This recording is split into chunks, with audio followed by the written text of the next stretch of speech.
Drew. Woo! I'm so excited! Are you ready? So I was naked, right? We're all rubbing each other, and then what? Yep. Oh God!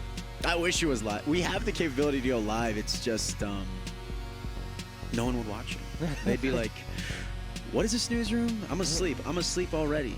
Isn't that part of the deal? I'm not watching that. Yeah. Well, if you stumbled on this part of the internet, I'm assuming you're probably subscribed because I don't know how else you'd find it. But welcome to the Snooze Room, the world's most boring podcast, guaranteed to make you fall asleep in the first 10 minutes, cash back guaranteed. Today, I'm joined by the one and only, and when I say only, the only Squeaky Buddha. Squeaky Buddha, ladies and gentlemen. To my right is the lovely drummer, the baterista, as we would say. My Latin brothers, Nick, over here. Come on, Nick. Playing the drums. Come on, baby. And then I can barely tell these two apart. But somehow, someway, to the left, choosing the blue microphone out of all of them. Right now. I don't know. We got my boy Jess and then Wes on the green microphone. And then, of course, Jess is the guitarist. Wes is the bassist. But no instruments today. How you guys doing today? Can I talk about something real quick? Get something off my chest. That's what we're here to do. Fuck the government, IRS bullshit, taxes. I hate it. I hate it. I hate it. We went into this. Okay. We went into this before the show, but clue the snoozers. I am going to tell you something. I'm gonna listen. Okay, so I did my taxes. I do them by myself. Hey.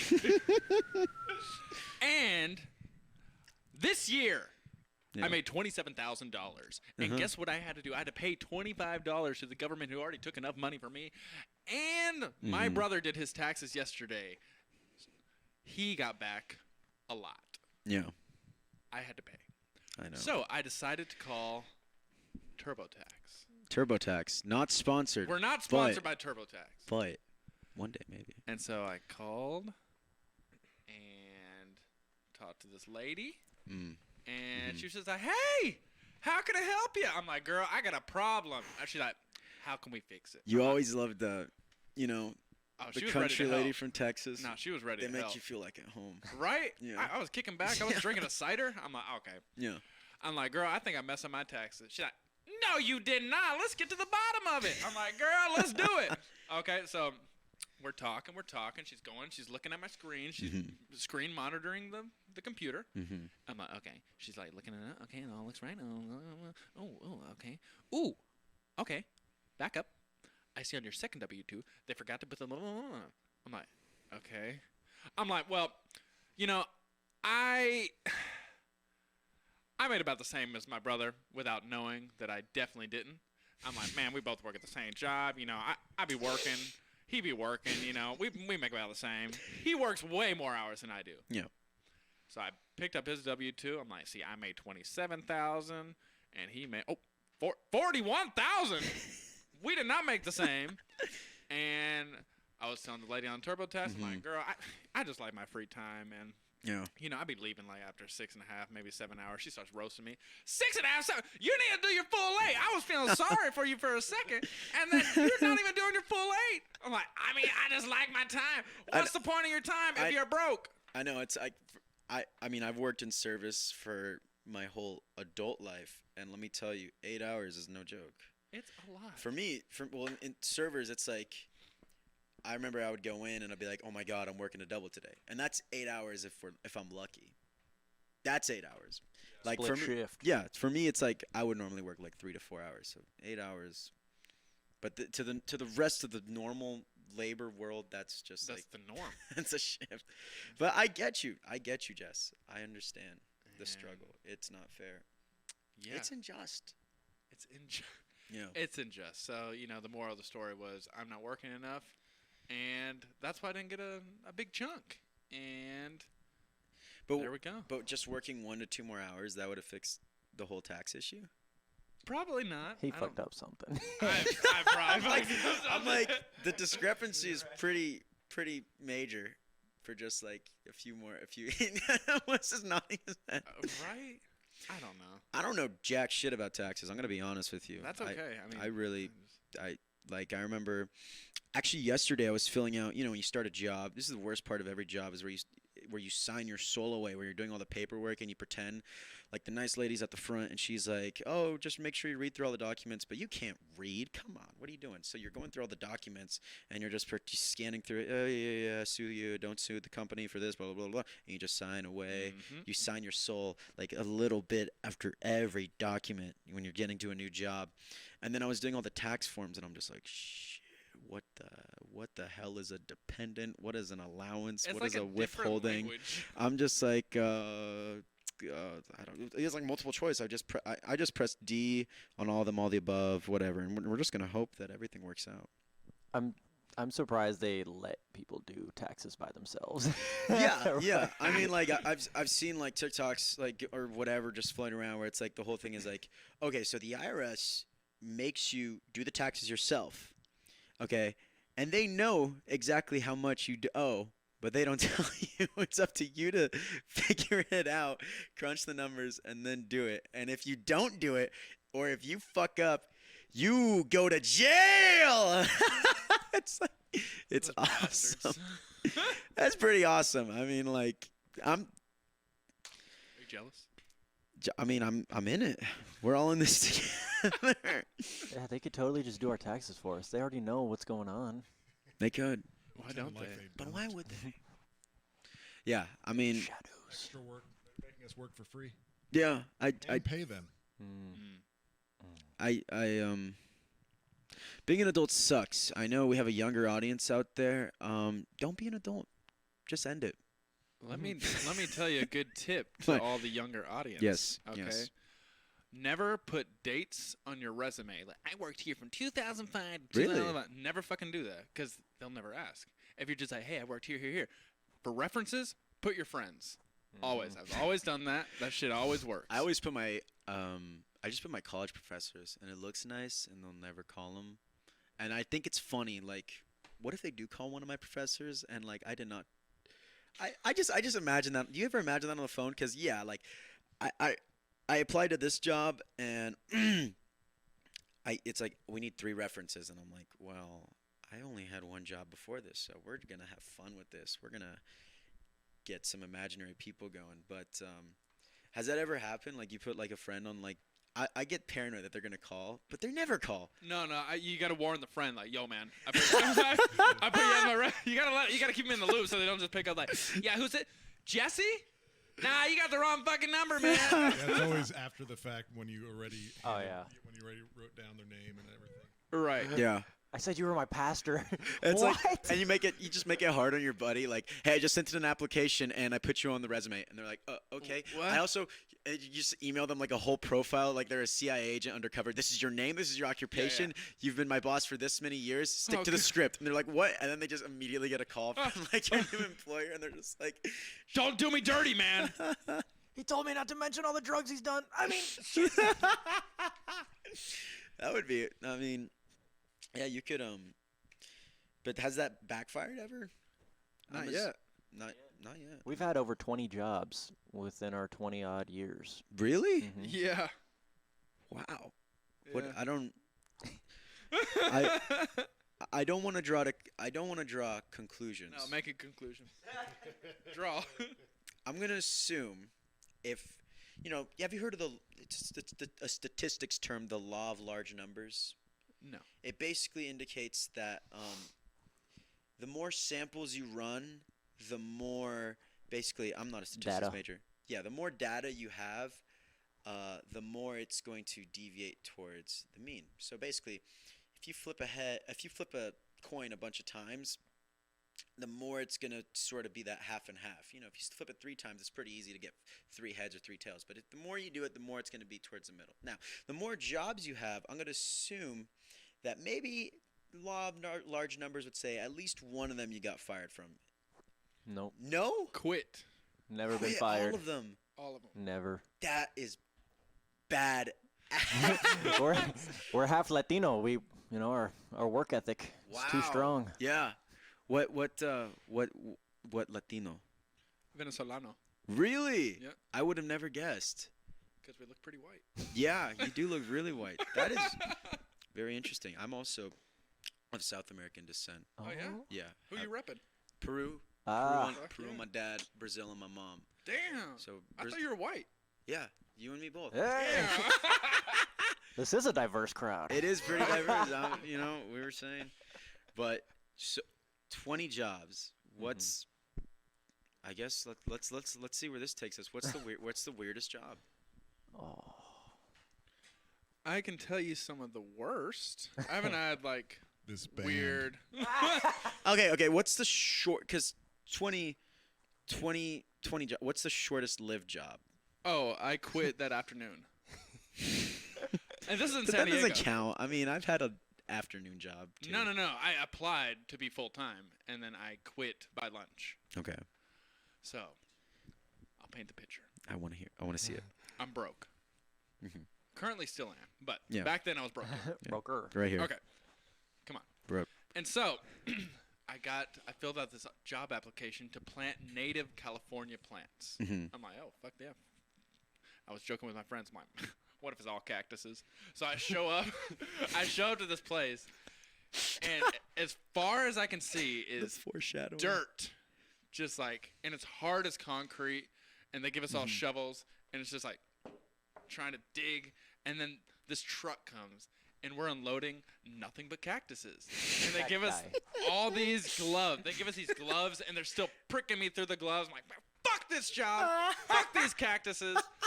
And I take my lunch, and I walk to the restaurant next door, or where it was, and I just stay there, and I call my friend Evan, who also got the job that day. Yeah. I'm like, hey, man, you're going to have to pick me up. He's like, what? You getting off work early? I'm like, no, I'm quitting. He's like, what? Why, man?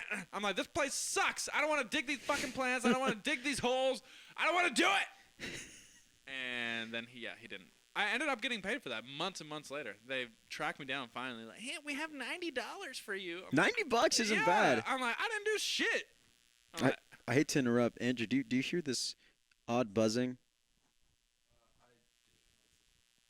Yeah, I do. You're never alone. It's never quiet. There's always a looming cicada in the background. That is Jesse's mic right now. Wow. You got dog shit cables, boy. Oh, they were pretty cheap. This episode is sponsored by Walmart for providing. I think I got them from Walmart. I don't know if that was a great investment. They do look nice, yes. Is it Jesse's cable? It didn't go away. Yeah, it is. Check this out. Never mind. Now it's louder. Now it's quieter. Mm. Now it's in the distance. Heartbeat. Do you have an extra cable in the back? Yeah, there's a purple one in the red bin. God damn it. This show's falling apart. it's going strong. This is why we don't do live. This is one big reason why I definitely don't want to do live right now. Is just because everything's figured out. I'd say like my magic number is like 10 episodes, Okay. and then we'll probably go live. Because also like we haven't had this issue, but like if you go live, you can't. You gotta be really good to not say the wrong thing.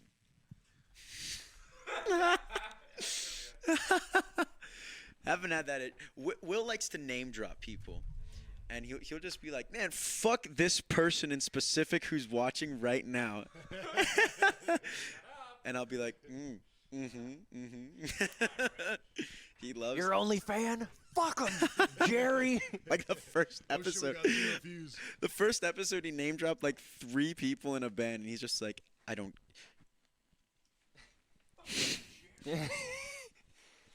Thank you. You're gonna be repping purple. I mean, that kind of makes sense. I like it. It goes with the rainbow. One of my favorite colors. Yeah, I guess this is becoming a bit more rainbow, which is kind of like what the theme of today's episode is, which is all about diversity. Yes, I think that's kind of what we're learning. indeed. And if you want to make it look neat, you can just run it. Do you have Under. themes for the episodes? I guess we can start. I mean, everything is so new. Check. We can start having themes. Oh, We can. so this is your first theme. I guess. Okay. Name that. I Hello, see. hello. Oh, hey, we're back. Oh, Yeah. Sounds nice. good. This Nice. is really nice. Hell yeah. Uh, Thank you. Brand- Whoa. Lovely Brandon, if you could you my OCD's driving me crazy with like the little creek, the little gap. I And- got you. Yeah. In your resume? I know I'm gonna have to go back and just cut it back in. Wouldn't it be funny if like it just cuts back in and there's like a random cut in the episode and it's just like we're just talking about some foul shit just all of a sudden. They're like, Yeah, what man. happened? What the fuck? This is a family show, and then just like talking about. Anyways, my second job, I was a male porn star, and now I'm just nailing this chick, and it was just going to town. Shit I'm in a like, doggy bag. damn, that you really quit that job really fast and then started. I mean, it's a courageous industry, like I said. I mean, You got to go where the money's at, you know. but that was, man. Yeah. That was the shortest lived job I've had. I've Yeah. had way shittier jobs. But how come you didn't quit those on the first day? That's a good question. I don't know. I think it was the amount of manual labor I had to do. My Hispanic side was down. Yeah. My white side was like, get the fuck out. And I leaned with the white side on that one for the day. That's a good call. I mean, yeah. it's kind of crazy. Like, I feel like jobs get easier when you're older, but that's only because you learn like, oh, that was a crap job for crap pay, and then you learn like, oh, I should probably respect and value myself more to get a better job, and then Definitely. you get more experience, and then you know how it goes. But like, if your first job isn't absolutely terrible, then like you're not living. I mean, my first job sucked. I worked at Subway for my first job. That place sucked. A lot of free cookies though.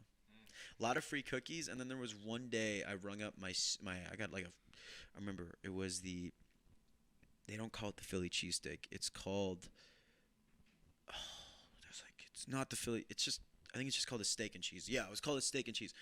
I remember I rang it up as a half sub, but I made a foot long. You know, not the biggest sin in the world. Right. But my boss sent me a message, and it was like caught in 4K, like different angles of everything. Of you And doing then- that? Yeah, and there's like comments underneath the pictures of like someone. I don't think it's her. Like I think it's like the upper management describing like the events. Like employee is making sandwich and not ringing up for the full price. I thought that was really funny. And then there's just like different angles of me. It looks like I don't know. It that job sucked because they would just leave you they would leave like I was 17 at the time, just leave us in the store by ourselves, closing or opening. A lot of responsibility. I mean, that's why like a lot of those places like the quality is just not very Nick, how many jobs have you worked? Not 20. Not 20? 30? Damn, Nick. 50 jobs. Yeah. Probably like 5 or something. 5. Yeah. Started off. Andrew, you can turn Nick's microphone up a little bit. Go ahead. I think my first real job, I was doing odd jobs before then, but my first real one was a stagehand at Rhino. And Dude, that is rough. I work with Rhino all the time. oh yeah, Yeah, dude. Yeah, I'm sure you got stories too about that place. So, the stage handler, what exactly were you doing there? Just like running, Whatever they tell me to do, just pushing stuff around, Just and like- trying not to get hurt. boots on the ground. Hey, just, Yeah. I'm the person who tells you what to do. Okay. We had a guy today at the shop. He like chopped his thumb in half because it. Today? Yeah. You didn't Yeah, tell me about that? Nah, I mean it happens all the time, kind of. It does. What it the- does. It was It just, does. What? Yeah, it happens all the time. Not that specific injury, but injuries. Really? Yeah. Is yeah, there there's- what's there's it like- called? Workers' comp? Yep. It's yeah. He went to the hospital. I'm pretty. It's union. Is it unionized or? The Rhino has like a I big forget. union and Yeah, big yeah. insurance That's company. right. That's right. You guys get paid like we pay pretty much like $40 an hour for you guys, and then the Rhino people get like $20, and then Rhino takes $20 an hour. They take like half of the chunk, That's fair. but Shout it out- goes to a lot of Shout out insurance to and stuff. Rhino. Yeah, you're gonna need insurance for that for that work. Did you ever get an injury working there? I've injured somebody else. No, that's worse. That is Yeah. infinitely So worse. it was a friend of my friend's dad too. Yeah. That was I'm assuming an awkward Thanksgiving. I don't think we were all together on Thanksgiving. No. But like, what I mean is just, yeah. So what I have to ask, what did you do? Oh, yeah, it's not really my fault because nothing's my fault. But But yeah, accidents happen, of course. Yeah, we're pushing stuff in the truck and we're loading stuff in the truck, and there was this dude that had similar hair to me. Obviously, he was not a smart guy because who would have this kind of hair? But he was always just pushing shit over, Right. because he would put his hands on the top of the stage cart instead of on the bottom, and it would be top heavy where he pushed it, and be like a fulcrum would push Yeah. it over. He'd always do stuff like that. Yeah. And we're pushing stuff in the truck, and I was telling him to slow down and stop, and his head was just kind of down, and just he kept pushing and pushing, and I was yelling at him to just slow down, and then I could have pushed against him just to stop the thing from going into my friend's dad's friend's ankle, Achilles heel. Yes. Oh. And it just gashed it. And You gashed his Achilles? I was guilty by association. So that doesn't sound like it was your fault. It just sounds like you could have helped. And then another time, I was the one that sliced open somebody's Achilles heel. That was my first. Same injury. That was my first day on the job that time. Oh my! And your first day. It was another big thing. We were moving around, and everyone turned to me. It was like, "You fucked up, kid." What? It's like, Oh. What was that? Like just literally same setup. Someone was. This time, no, just flat on the ground. Yeah, it was just somebody. It's because a lot of times it's a line of people moving shit, and then all of a sudden it stops, and if you don't stop on time, that's right at the spot where somebody's steel toes are and the stage card is. So that's a common injury. Yeah, my friend also injured his finger. Almost got hit in the head with a giant pole when people are swinging poles around and not looking where they're going. And I think right before I left, somebody got their foot sucked into the wheel of a forklift. Oh. Oh.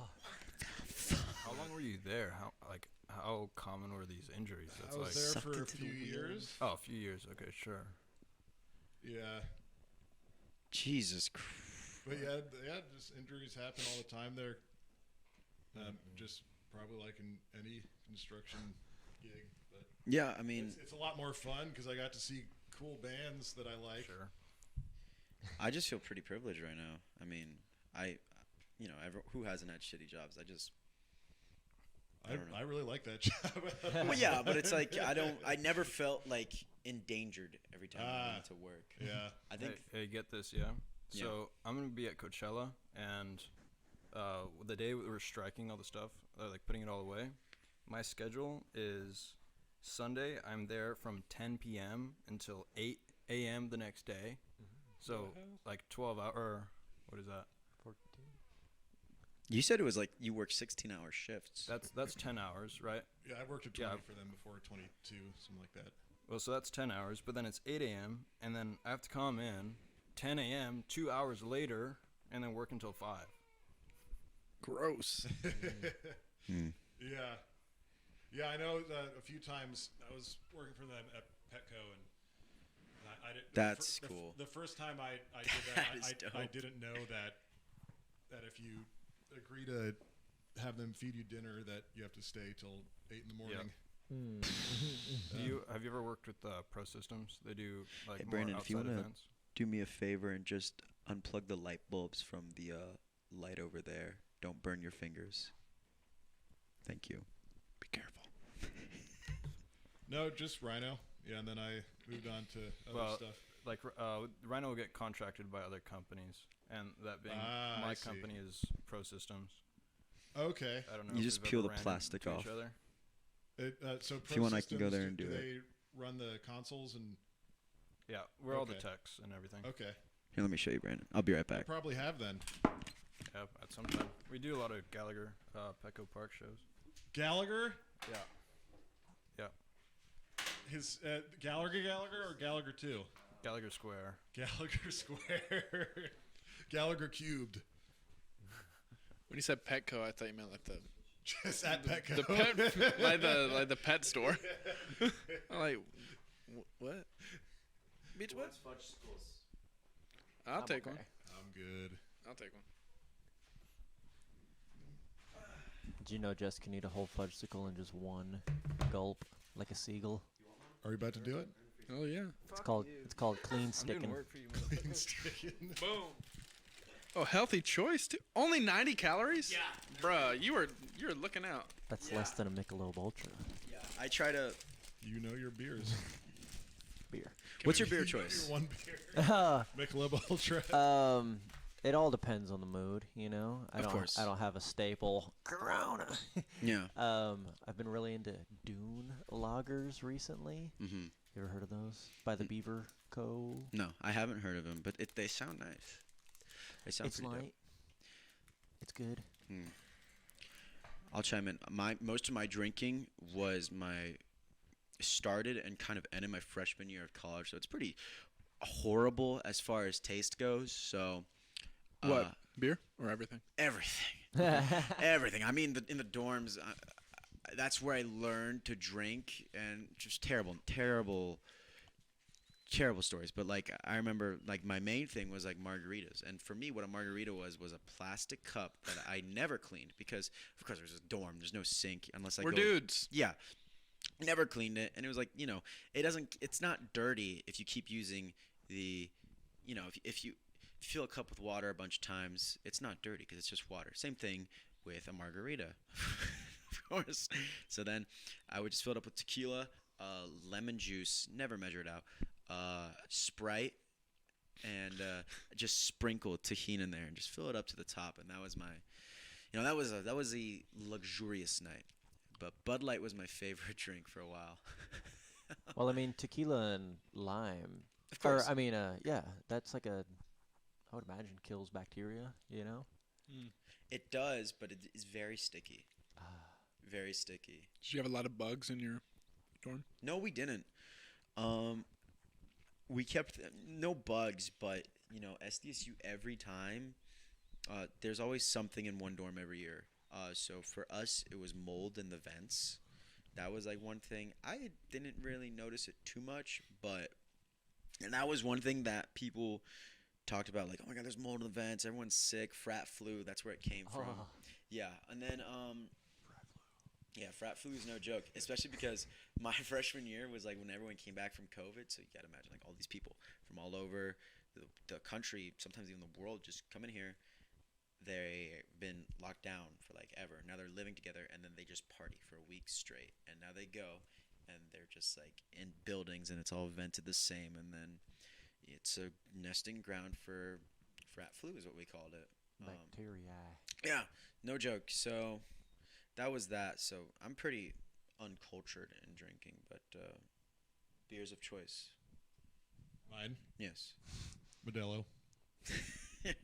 My man. I dig that. With a lime? Of course. Yeah, that's how you got to do it. Jess? I really like Sapporo beers. You like Sapporo? Those are great. Hell yeah. I like Sapporo too. I like the thick can. You can just fucking squeeze it. In the It's can? bulletproof in the can. Yeah. I've never seen it in the can. I just Never see, seen the can? No, I see like the bottles, like the, Mm. because I we're a Japanese restaurant, so we sold a lot of Ooh. Sapporo, Kirin, Asahi. So Sapporo was like, I liked It's it. good. It's a Yeah. good beer. It is a good beer.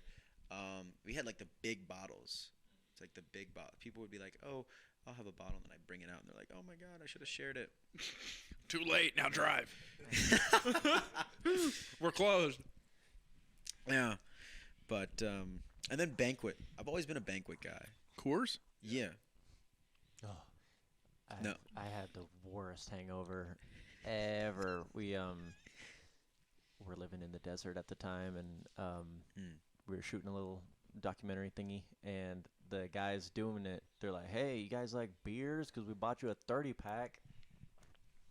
How very nice. Coors Banquet. And Yeah. we drank them all that night, and it was just like we had to do like a bunch of like shooting the next day, and like, okay, so jump on this rock, hop over there. We're just like, Kill me. yeah. I remember that was. I remember you guys were promoting that documentary. That was around the time you released your last album, Desolate, right? Yeah. Yeah, but it was a couple of years ago when we did that, but it was just it was free, so Mm-hmm. they. Took their sweet ass time. It's funny. I mean, last time I saw you guys play was last Sunday. And it was great because I hadn't been to a show or watched a show in a long time because, like I said, I was working like literally Friday through Sunday nights, and I was like, I can't get the days off, and I hadn't seen like a show in like months, like for the whole like fall and winter. And then, I'm a really big, me and the Ricky Cliffs were really good friends, so they wanted me to come to the show, the L-Fest, and that was like my first one in a while, and I caught a little bit of your show then, but truth be told, I did miss a big chunk of it because I think I was walking back to my car to grab a jacket, and my friend wanted a cigarette, so that was a bummer. But I caught your guys' whole set the next Sunday, which was last Sunday, and that was at Humble Heart, and that was for their album release show. Man, and I came and talked to Wes and Jess, you two, after the show. I was really impressed by what I thought was just like improvisation, but you guys hinted at like there was some practice, but that was so cool. And for people who weren't there, which is a bummer if you weren't, because it was a really good show. That's like stuff I always had the ambition of, like, I want to do that kind of stuff.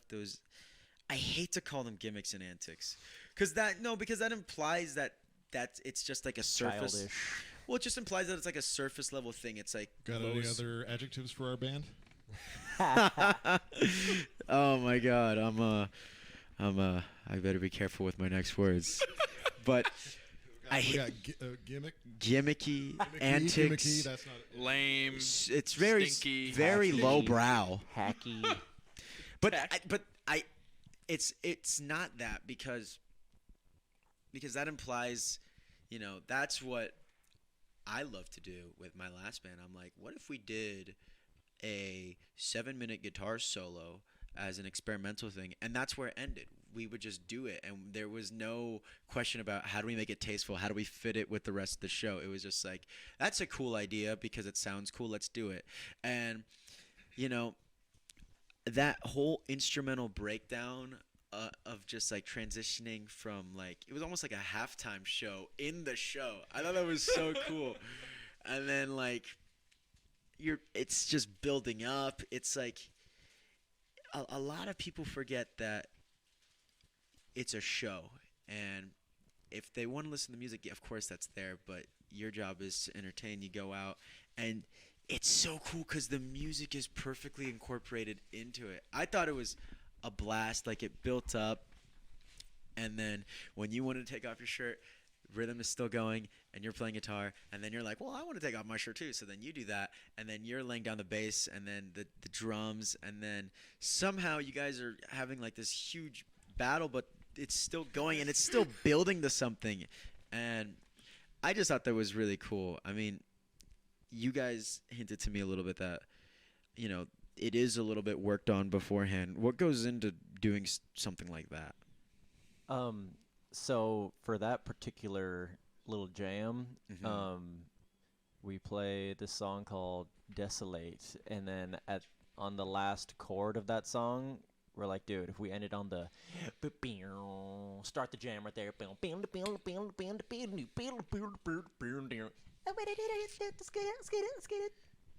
And then that was it. Yeah. It's just like, let's start the jam on that key and then see what the fuck happens. But it doesn't end there. I mean, you guys. But everything after that is just like. Oh, ad-libbed. like the jam or like the rest of the Like the jam. set? Like the jam. Yeah, That was- it was just all improvised. yeah, I think like pretty great. to you guys, you may not think of that like as like a crazy thing. That's just like, yeah, we just jam. You know, we just jam like we always do, you know, because that's what we do. But that is just such a hard thing for a lot of other musicians to grasp, including me. I'm not like sitting on this podium with you like pointing out. No, we always struggled with that. It's a chemistry thing, and I'm sure a lot of it is because you two are brothers, and of course Nick came in, and when you're just sharing that like brotherly energy with one other person, there's a lot to go around, and that chemistry, and it's a chemistry thing. I mean, when you jam like that, you can't teach it. You can't have someone. You can fake the whole jam beforehand and just like make it.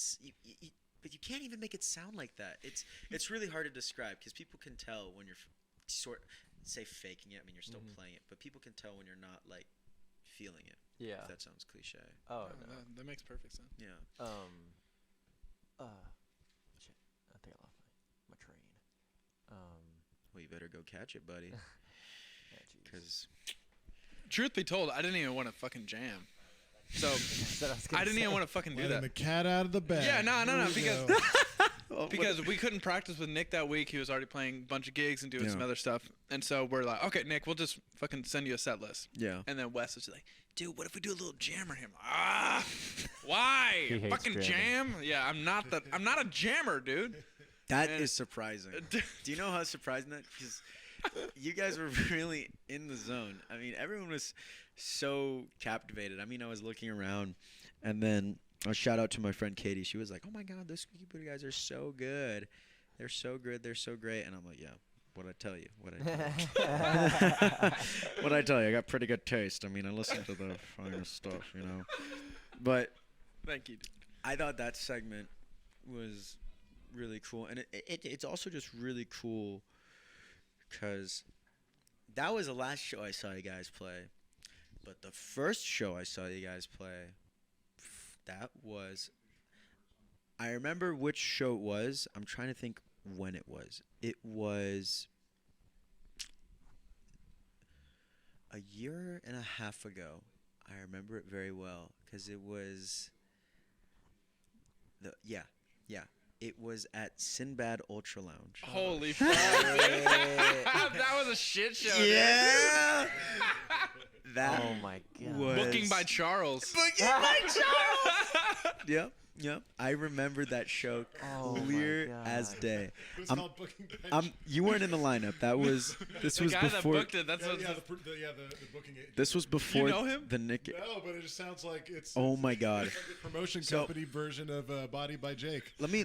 It's crazy. I have a pretty good memory of that show, and I'm gonna try to conjure it up. I remember Kelp beds. Kelp Beds, the The Renters. runners.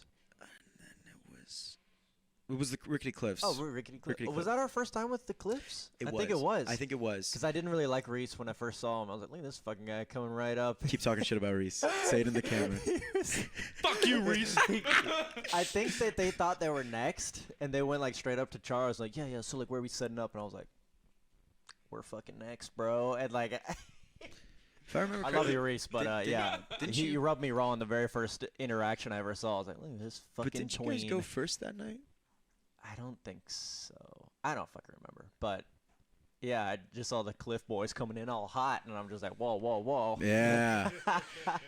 Yeah, you may be cool down in RB and Poway area, but this is Sinbad Ultra Lounge. There's a Okay, fucking- you might wanna cool it. There's a desk on stage, But- okay? Oh my God, Wait. the desk! Where is this place? Okay, it's in San Marcos, San Marcos. and okay. it's a Guido shop. Yeah. it is a hookah lounge / hero. I guess you would say bar. I mean, it's restaurant. I hesitate to use the word restaurant, but the heroes were bomb. I don't know if you had one. They were. I didn't. incredible. That was one of the highlights of the night. I remember. Were you guys background music to this restaurant? Or? No. It was a show. It was a show. So it was a Okay. show, and I remember, like, it was amazing. I mean, you guys, first of all, just to get it out of the way, before I get into, like, everything all the memes of that night, you guys have came such a long way from there, but I think still true. And I'll get into it because today I took a little dive into your discography while I was at the gym. But that was around the time I think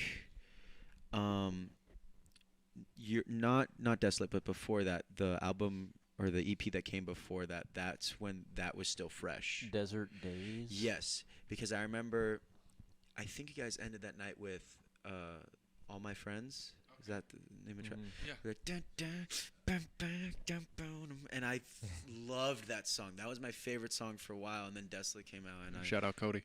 Yeah. Oh, man. And then, yeah, there was the desk on stage. I remember that. Big ass desk. Big desk. You can't really avoid it. And I thought, these guys are so cool. I've never seen a band move like these guys before, taking off their shirts. Classic. They're moving around. They're going crazy. I thought it was really groovy. A lot of people were moving. People were moshing, and I remember there was just this one, just the like green-haired dude oh, freaking out. I wasn't even thinking about the green-haired dude, but now that you bring it up, he was just running in circles at the mosh pit. He was on something. Oh, yeah. People were not having it with him. But he was just running in circles, just going like out of breath, just and then he just kept violently pushing people. And I remembered there was like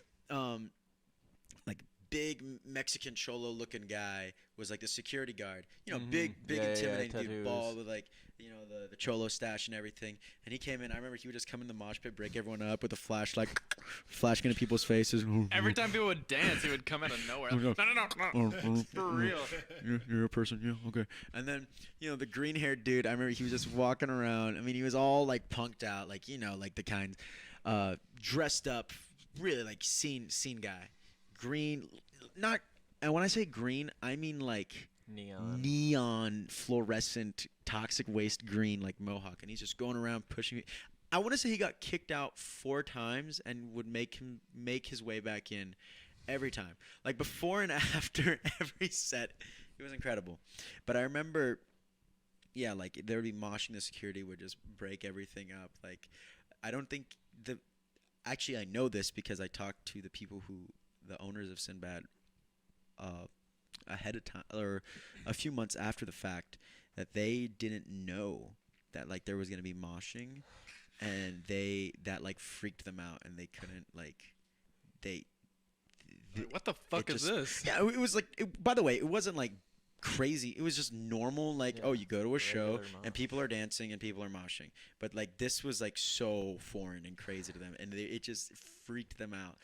And anyways, you guys were like first or second, then the Cliffs went on, and I gave them shit because that was back when every single show they would cover War Pigs, and I'm like, I would just give them shit for no reason because I think it's a good song, but it was just, oh, you're guys gonna do War? Hey, everybody, War Pigs! Don't go to the bathroom yet. War Pigs is playing, but I remember Booking by Charles. And before I think he introduced every band. And before he was like, hey, right next is Squeaky Buddha. And you know what Squeaky Buddha, where I come from, that means big old booty.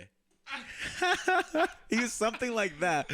He was like the host of SNL, like the host of Sinbad every time. And I'm like, that was like my introduction to you guys. Is like, oh yeah, that means big old booty. Well, we all repping big cans in this band. Tall cans. I thought that was awesome. So, do you confirm or deny the label put on you by Booking by Charles? Oh, we have huge asses. This goes without saying. Dude, I almost got in an accident that night when I was pulling in. Really? Yeah, man. Because I didn't fucking see this car and just pulled out. And, like, he chased me in the parking lot, right? And Wait, who's chasing you? The guy that I almost crashed into. He was so cut him mad. off. I did not see him, right? I come in, he whips right by me. I roll down my window, like, dude, what the fuck? I'm just like, I'm sorry, man. I'm so sorry. I didn't see you. He's like, that's okay, man. I was really scared. I'm like, me too, man. He wanted to kick my ass so hard. And dude, I'm pretty like hot-tempered sometimes. I've been like, man, bitch, I didn't even fucking see you. And then I would have died, but I'm just like, man, I'm so sorry. Man, thanks for apologizing, man. De-escalated He chased very quickly. Yeah, that's pretty impressive I'm de-escalation. sorry, man. He chased you. Yeah, he chased me down. You talked him down though. Yeah. You could be one of those Ledge. what's that Yes. job where you what's that job where like people rob banks and then like the police call the negotiator because you can just de-escalate. You sure you want to do this? That's what you should have said when we got out of the car. All right. Hey, don't mess with me. You sure you want to do this? You ain't seen the things I've seen. Do you know who I am? I possess a certain amount of skill levels. She'd been like, do you know who I am? Do you know where I'm playing tonight? I'm playing the fucking Sinbad Ultra Lounge. Ever heard of a place called Sinbad Ultra Lounge? Yeah, I bet you feel stupid now, Right. buddy. Why don't you get back in your Tacoma and get out of here? Was it a Tacoma? It wasn't a Tacoma. Oh, Subaru Forester. why don't you get in your Subaru Forester and die? Do you mind if I shout out these fudge bars? Yeah, go for it. With only 90 calories, Health Choice fudge bars are 3 ounces, 88 milliliters. Keep frozen. They're a delicious choice to a craving that you may have. Weight Watchers Smart Points Value 3. The Smart Points value for this product was calculated by Congour Brands and is provided by information purposes only. This is not endorsement, sponsorship, or approval. This is a product manufactured by Weight Watchers International. So this is a Weight Watcher delicious. Weight Watcher. Yeah, I didn't even know it was Weight Watchers. I mean, Yeah. yeah, You watching your weight? I am. Yeah. Really? Mhm. You look Counting like you're in good carbs, shape. bro? Counting carbs? No, well, for a while, Sorry. I lost a bunch of weight, and what my thing there was just calories. I mean, that's what it comes down to, and then that helped a lot.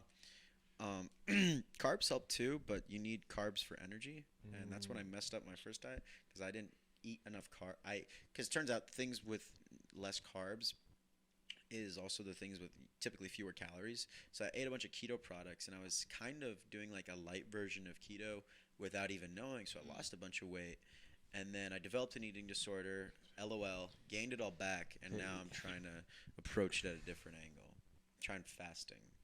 What do you bench? I bench. I haven't done a PR. That's a personal record for the non-lifting. Noobs. The noobs. Ah. The gainless. For all the fatties out there. But the heaviest weight I benched was 185, and that was 6 reps. Damn. Damn. So maybe I could do 200. I really want to try 225. Nick? Yeah, Nick, what's your max? Yeah. I have 5-pound weights in my closet that I never use. Hey. Nice. 5-pound weights. Hey, he has a cat, though. I have a cat. It'll She's fuck you up. 6 What? pounds. No, 6 pounds? She's 12 pounds. 12 pounds? Maybe 100. 12-pound cat, 680 grams of protein. Andrew, pull that up. Also, I didn't tell you beforehand, but you can just say Andrew blank, pull this up, and he'll just pull it up. Oh, really? You can have anything pulled up. Last Is your episode. friend an AI chatbot? 6 pounds. Damn. So look up how many grams of protein in a cat. Oh, I Is- don't know how much my cat weighs. But Just came up with a in number. case you need protein, because protein Huh. is the building block of muscle. I love So cats. go to all, and then go to Reddit, because Google is not gonna. Oh, my God. How many grams Please of protein? don't eat your are- cat. No, Dude, I'd say about probably 100 grams of protein in a cat. Keep scrolling, keep Someone says 680 grams? that's assuming if it's 10 pounds. So. Oh, You 2 didn't kilograms. consider- of didn't bone. consider the bones. Like 30 billion, bro. Wow. Did they even consider a lot of collagen, protein in bone, like marrow? Mm. Do cats have marrow, bone marrow? They should. They should. I would eat a dog way quicker than I'd eat a cat. Fuck dogs. Get out of here! Fuck dogs, bro. What? Like- No! Oh no! Dude, yeah. You don't like dogs? No, they're dumb. Oh! I'm gonna have to have you on with Grayson. He hates dogs too, you know, and he hates my dog more than all other dogs. Bring your dog in here, man. I'm gonna cuss it out. You don't want to do that. His nickname for my dog, she's a little black and brown wiener dog. Oh, that's pretty cute. Yeah, and her name's Roxy. He calls her Trash Dog, and I'm like, Grayson, stop calling my dog Trash Dog. And he's like, well, your dog smells like trash. So it's the Trash Dog. It smells like trash. It smells like garbage. It smells like he piled up a bunch of garbage and put it in a dog. Does it really? No, he's tripping. But Oh. why don't you like dogs? This is honestly a revelation. You guys might be canceled for this. Do That's people fine. know? Do people know Like, about this? No, they will now. Like, dogs are just fucking stupid. Like, first off, they'll just go up to anyone. Hey, how's it going? I'm a dog. Fucking sniff you, lick you. Like, you throw a stupid stick, it goes and chases it. What is the dumber than that? Here, fetch. You throw something, it goes and fucking gets it. Like, Well, what do you want it to be? Einstein? What do you no, expect? I wanted to just fucking get extinct or something. I don't know. This is my theory with Jesse. He likes people/animals who play hard to get. Cats. Because you yell at a cat from across the room, come here, come here, come here, come here. They'll just be like, Please. and they'll walk away. You know, my cat doesn't really do that with people. If you notice, he just comes right up to you, just starts attacking you. Or Well, it's still a kitten. like a friendly- It hasn't learned how to hate yet. That's true. He's got to come home a few more times after work. Oh, Yeah, it'll pick up on it. They're like, yeah. I've seen that before. Like some pet owners would be like, "Oh, my dog is like a dog trapped in a cat's body," where they're like trans species, where it's like, "Oh, it's like a dog, but he's all quiet and he does cat Needs. stuff," and then like I'm assuming your cat's just like all friendly and likes to rub up on people. His cat'll fuck you up. I don't know about, Oh. I don't know about friendly. She likes playing around. It's definitely a friendly plaything, but yeah, she'll make you all scratched up, and she definitely likes people but hates animals. So anytime she's encountered another cat or dog. Is she the only animal in your household? Yes. Okay, that's Yes. that's a relief. That would suck. Right now, the second time she encountered another animal was a small dog. It was my friend's dog, and my friend's dog was actually surprisingly curious with this animal. Usually, that dog is not. And came right up to my cat, started sniffing it, and the next thing you know, I just hear this almost human-like yell, just like "Ah!"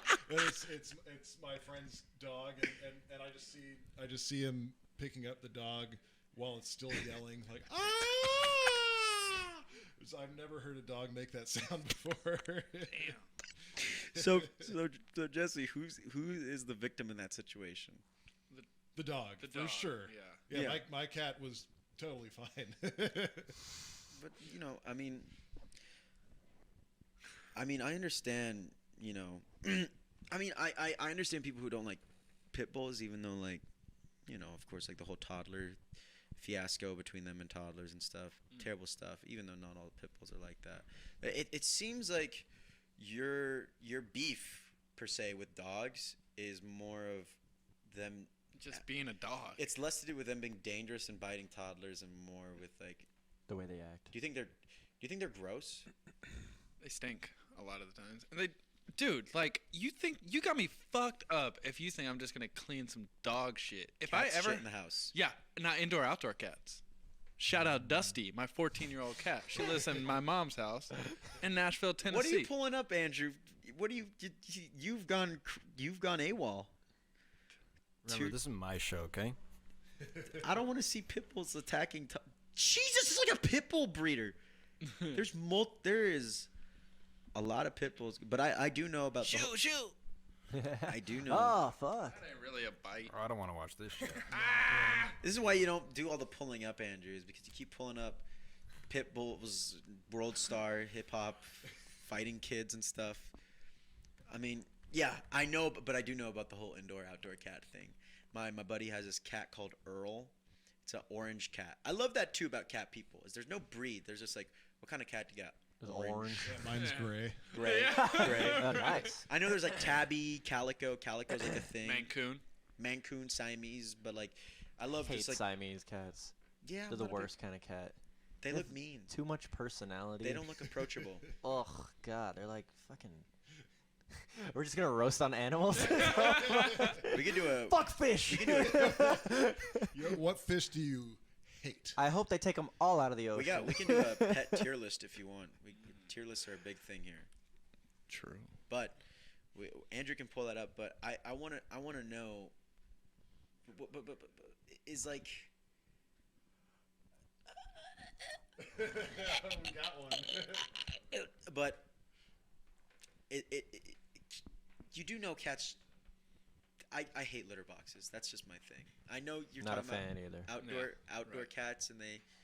Not a fan, but I do it. But what's the difference? You're still cleaning your fucking stupid dog's poop outside, like not with your that little bad. bag. You're like, oh, It's here not I that got your bad, poop for but- you, and then you're carrying it but if you- around with you, and then you. Okay, so if you drove in here, you Uh-huh. saw there's like a little field up there. Okay. Dogs can Not sold, but prance go and ahead. whatever. It's Okay. nobody's lawn, so they can just kind of shit there. So that's. You know what I free. don't get is when you're on a great hike of some sorts and you're climbing up a mountain or something, and then you just see one like bag of dog poop just like left there. I'm like, why even bag it up Yeah, if you're just- just gonna?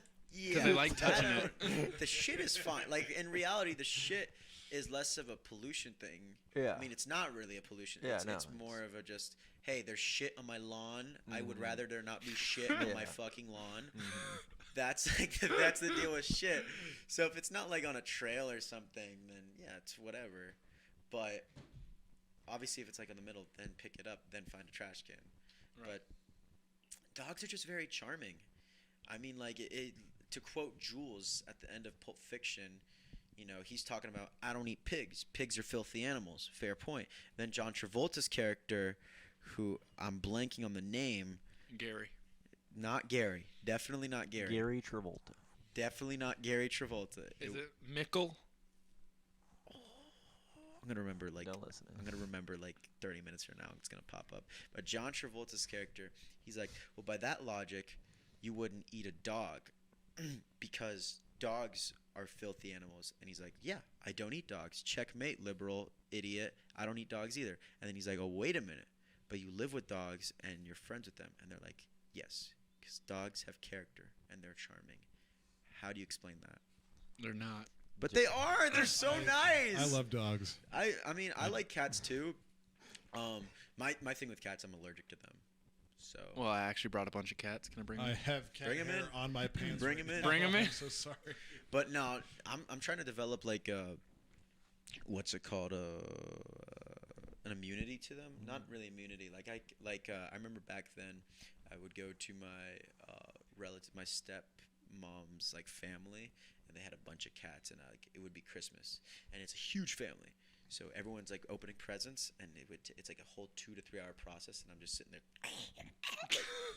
like my eyes are puffing. This is up. over again. Can you develop an immunity to if you're allergic to cats? It's getting better for sure. Like I remember I spent the night at a friend's house, and she has 2 cats, but one cat, she had a cat at the time, and you know, I literally slept on the couch with the cat, and I made it through the night. It wasn't great in the morning, but yeah.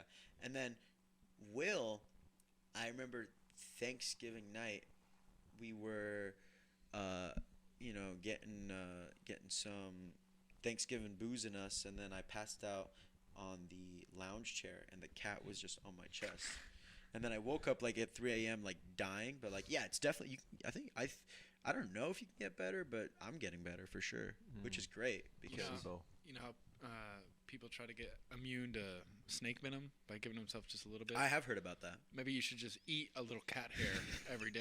I was gonna Sprinkle say, it in your eyes. You know that's a thing. I got plenty of cat hair Really? for you. Yeah, on My Strange Addiction, this lady was addicted to eating cat hair. Andrew, pull that up. And Andrew, show Jess this. So she's got a big tolerance for. Huge tolerance. Do you eat your own cat hair? She eats it up. She eats it up, and like a cat, what goes in must come out. So Oh. she Oh, hawks yeah, up the she- hairballs. Wait. My favorite one is the coffee. What's the Blink It's 182? My Strange Addiction cat Oh, hair. with the glove. Oh. What is it? That's one of the most. Called? That's one of the more tame ones. Euphoria. This is one of the more tame ones. Um, Jesse, this is Enema. what you're advocating for. This is what this is the America you Lisa. want. Put the volume on. Ew. I have an album of relaxing. a Polish It's pop a band comforting feeling. from like Her the fur is 2000s, such and an their band name interesting is called texture. Enema. It's And it's so this rainbow, soft and they're like puffy and like dancing in the delicate, sunshine. almost. Sometimes they do get stuck in your teeth, but you can just get them out with flossing and brushing. Ew. Is this music part of the video? Look at Andrew. He's just putting music. He's pulling up Pitbull. Stop playing your music. And you last time you were messing with the tier list. You're ruining. Hey, that's I'm really my worried country. about Man, what a boring name for a sister and an exciting name for her. Yeah. Andromeda? I was That's pretty shocked. dope. It is strange. I don't think she should be eating it. I don't think she should 15 be years eating it ago, either. Lisa began eating cat hair as a way to feel closer to her pets. I don't But it care. wasn't until she got a new kitten that our unusual bonding ritual turned into a full-blown addiction. It's not a kid. Now, 3 years later, Lisa's so hooked on consuming cat hair that she can't go 2 hours without a fix. I kind of look at it and make sure it's relatively clean and just cat fur. Ew. Break it apart, and then just put it in my mouth. There's no. I'll chew it up a little bit. People don't and be then eating take it dog out hair. And maybe mess with it a Pull it little up, bit and dog then hair. put it back Nope. in. It doesn't exist. I guess This you could lady, say though. maybe like a cotton ball taste. It's much less of a flavor than even human hair. How does she know what human hair tastes like? Do you think she tried that before? I mean, it gets. in She your wasn't mouth into it, sometimes. you know. It was like everybody has their choice. That's one of the more tame ones. Like there was this. We don't have to pull it up, but there's like lady eating deodorant, drywall. Oh, Glass. Her couch. The glass one. Yeah, gnarly. yes. That's rocks was one too. Just loved eating rocks. I don't know how those addict because here's the thing. You know, coming from someone who's struggled with a relationship with food, you know, getting addicted to food makes sense because it's delicious, and when you're raised on it, it's delicious. Cat hair. Cat hair, Doesn't seem drywall, glass. When you live alone, you do some crazy shit. Man, these people need a Costco membership. This is Man. crazy. So they could buy a whole bunch of glass. Yeah, or you know all the other edible things, but you know if they're all sold out of that, I guess you're gonna have to narrow it down to glass. But yeah, it's pretty gnarly. It's do you guys remember shopping and all the shelves were empty? from like COVID. Going to Winco and everything is just. I don't off the remember that shelves. actually. That was before my yeah. grocery shopping days. Really? Well, because I Remember was. like 9/11? Well, I remember it, but it's just like I got into grocery shopping recently because I do my own groceries. But back then, I was just what Mama brought is what I ate, and then she would tell me. I mean, I've heard the stories of like toilet paper, but I don't use toilet paper. You have a bidet? Nope, baby wipes, Do you- baby. Baby wipes. Baby wipes. Mm-hmm. That's it? Damn, I Baby's didn't got know it we were good. Doing so good. Baby's got it good. I'm telling you. I mean, it's just it's an evolution from toilet paper. I mean, every Okay. problem you have with toilet paper, you're looking very skeptical right now. I'm gonna convince you. I have no problems with toilet paper. It's fantastic. I've come to use it now. Just kidding. I've never thought about this before. No, it's just like you ever have that feeling where like you go to wipe and then it rips Oh, and then yeah. it's stuck in your forbidden area. Yes. That doesn't happen with wipes. Well, It you has just hit it. I integrity. hit it again with like another piece of toilet paper to get the debris off. You know. Yeah, but wipes are also moist. Yeah. I would see. This is what I would do. Yes. Don't have to take my advice. I would do toilet paper, wipe, toilet paper, and with a wipe. Toilet paper, Would you wipe, start with? Toilet paper, toilet paper. No, but the toilet wipe. paper, Wipe. wipe, toilet paper, wipe, toilet paper. No, well, toilet you would paper. start with the wipe because then it leaves the wipe residue there, and then the toilet paper has a lot easier of a. Jesse's disassociating from the conversation. How many wipes do you use? Oh, this is probably like 2 or 3. It depends. You 2 know. or 3. I'm Damn. thinking 6 or 8. That's that. It must clean it better. It you does know? way better. It's Sometimes efficient. one. And when I was dieting, I was probably defecating like once every 4 days. It was pretty bad. Once every 4 days. Yeah. High protein diet just does that to you. Can't explain it. It's not healthy at all. I don't recommend it. Damn. Don't recommend it at all. But See, I'm on a high fiber diet. 0 protein, straight fibe, goes straight through you. what has high fiber? Because I've been trying to get more fiber into my diet. Chia Bread? seeds. Cereal? Chia seeds. So hummus, or no, that's Chickpeas. chickpeas. I just miss it. I just Oh, Raisin Bran, bro. Ah, cereal? Raisin Yeah. Bran, bruh. there's 2 scoops of raisins in every single box. Hell yeah. Yeah. You better like raisins or I'm leaving. I like raisins. Okay. Oatmeal raisin cookies. Oh, People hate on them, man. dude, right? Like they're like, oatmeal raisin. I'm like, you. Oatmeal raisin is fire. Thank you. Oh man. White chip macadamia nut is up there too. Yes. Yeah. I like the white chip macadamia Cliff Bars. Those are good. I haven't had those. Those are pretty good.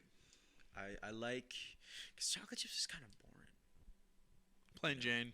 I mean, it's good. I mean, it's a tried it's the and new true. vanilla. It is the new But, vanilla. vanilla's really good too. Yeah. Yeah. I like all the flavors of candy and food that's bad for you. Mm-hmm. I do too. I don't think there's any food that I dislike. I've in terms, I guess when you're talking about food that gives you food poisoning, maybe that's the stuff I don't like. But, yeah, I'm not a big fan of that either. but I'm talking about categories right now. Do you like borscht? Oh, you know I Baklava? Oh man, have you guys ever had the cold borscht? What is that? It's like a Russian. Yeah, thing. it's Eastern European. The cold borscht is really good. Andrew, pull that up. I need to put a name to face. Our brother here Oh. can be a little on the picky side, Is that right? and I've gotten better over the years. he's gotten better Oh no. since we did the diet switch, to more veggie side. He's been forced to try new foods, but back in the day, man. when you get a burger, do you ask for the tomatoes on the side? I don't put with tomatoes on it. What about lettuce? That's the I'll one. eat Yes, lettuce. that's I'll eat it. lettuce. Onions? Yes. Pickles? Yeah. No pickles. Ah. I like the. Okay, check it out. I like the flavor of the pickle, so I'll take the pickle off. But I like the flavor that it leaves on it. But I don't like the actual pickle. Oh, you're So you'll use Oh, the you're pickle as a that paintbrush. You're like, well, I like it, but I don't So like it. you like pickle juice then? I don't like pickle juice. I like pickled chips. Pickle chips, those are good. So you like Oh, the yeah. flavor, not Yeah, the not the the, like, texture? the actual yeah. pickle. Let me see. Is there a picture? I just want to see. And you've tried borscht. different varieties of pickles. There's pickled No, that's the cucumbers, thing. Pickled, Is it like a beet soup? Yeah. yes. Like Minecraft. They made that Minecraft beetroot soup into a real thing. Looks good. I'm not a big beet fan, like particularly, but I came around to it back when soup plantation was a thing. Started putting them on. That has, yeah. What's the fiber on there? We used to sleep in their parking lot. Soup plantation. Why is that? We're homeless. Oh, is soup plantation like chill with that? I know Walmart parking lots are chill with. Well, it was Living spaces. yeah, but it was all in the same Oh, I see. parking lot. Damn. So Was we'd that look with at your that soup RV? plantation. We were living in the car at the The time. car, okay. The one I drove. Dang. me and him both lived in there. Was the RV after the car or before the car? Yeah. Okay. We've been slowly making upgrades see. with our lives. Nothing but up from here. Let's see. But yeah, we would just like look at that soup plantation at night and be like, soup plantation. That sounds so good right now. The Homer impression. Instead of just eating a Snickers and drinking some Black Velvet, like, fuck. Oh Smoke my myself God. to sleep. Well, And no dinner if I- tonight. I mean, I'm telling you, I've had the privilege of never, live in a car or be homeless, but I'll tell you what, if I was, soup plantation would sound so good. That sounds like torture, just like looking at it every night. It's like, I got super drunk one time. I was like yelling at the freeway. I saw a mattress firm and I was like, oh, look at those beds. And I'm like looking on the glass. Like, then I had to go sleep like 90 degrees in my car Good night, Jess. I like car naps. I don't know about a full night's sleep though. Well, we had all the music gear like in the back, so we couldn't put the seats all the way back. So it's like, good night, bud. This is about as far as we could lean back for 8 months. I'm glad you guys are doing better. Yeah. Thanks. Yeah, no, seriously, that would. But yeah, I mean, for what it was, Sea Plantation was a really good deal. Is that one not still around? The one in RB, No, and Vista. Vista. I think they're all down for Really? now. I think they're talking about bringing it back. I'm not sure. Why? Why what? Why would they bring it back? What do you mean? Why would they bring it back? You don't like Sea Plantation? I mean, it's all right. Hometown buffet is where it's at. Breaking. Oh my God, Hometown Buffet is that me or? Oh my God, Hometown Buffet. I think I went there once.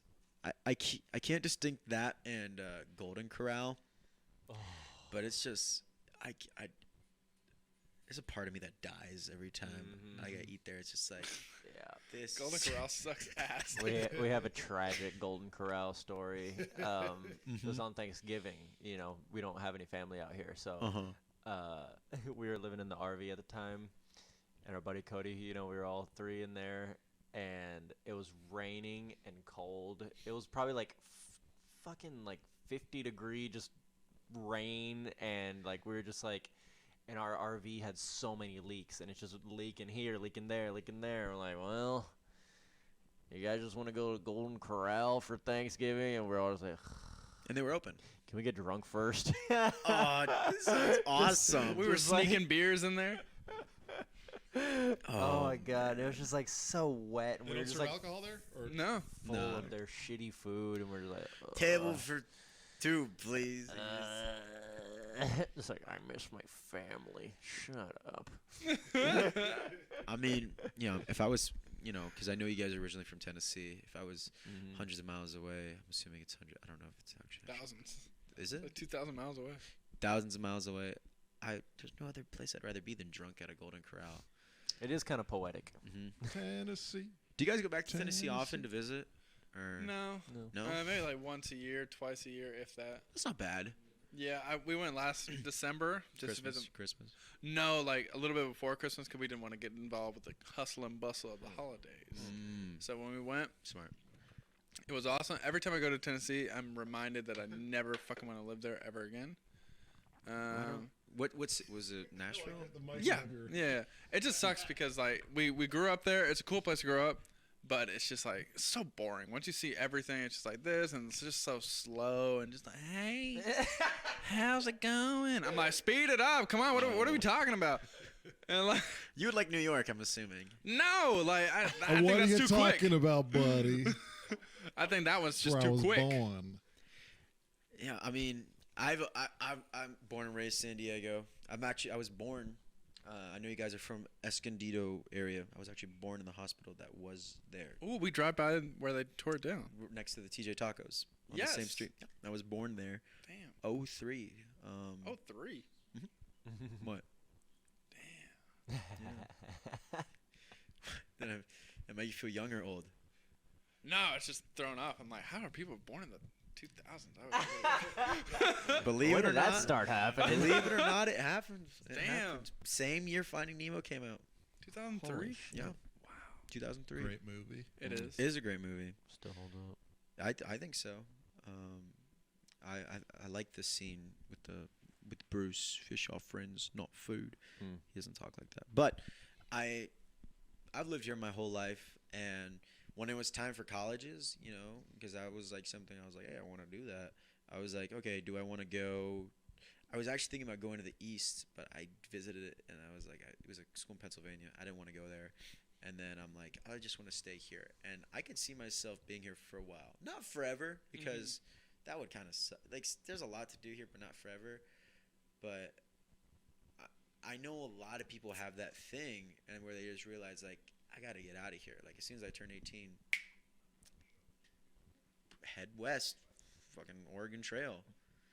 I mean, what prompted you to do that? Was it just like a impulsive thing? What was it? Do you want to answer this one?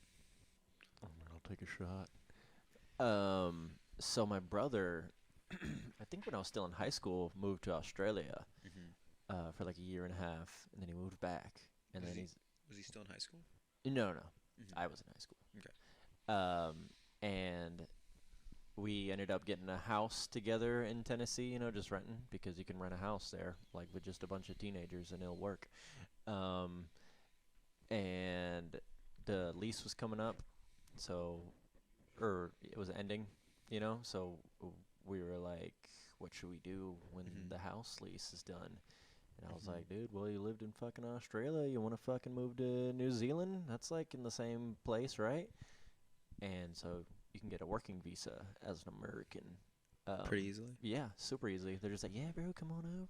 That's Yeah, you just fucking fill out a application or whatever. right. I think there's like 12 countries that Americans can just go work over or something like that. Like Pays- Canada, Ireland, a couple other places. It's pretty cool being American. I know, right? Yeah. So we went over there, and that's when Squeaky Buddha was first started, 2017. So Squeaky Buddha is a New Zealand-based Yeah. band. Yeah. That's where we started. Dude, we got fans out Fucking- there. Fucking Yeah, Kiwis. Dude. So that first album of yours, the 2019 Twin Dogs. Twin Dogs, Mhm. was that recorded there? No, but most of it I think was written It there. was written there. Besides Strawberry Fields, everything. Okay. Interesting. Oh man. Yeah. So we were there for a year. It was awesome. And came back here, and like as soon as we got home, like in Nashville, Mom was like, "Oh my God, it's so great to see you guys. Welcome home." And we're like, "Mom, we're leaving." And she was like, "What?" Well, I don't even think we were home for a month. We're like, Yeah. Breaking your "We're mother's going heart. to California." She's like, But "Why?" We're just like, "Well, we've been to Florida. We know what that's all about. We want to go because winter was coming. We got back in that October, and we're like, dude, I am not trying to be here for 6 months of gray in Tennessee."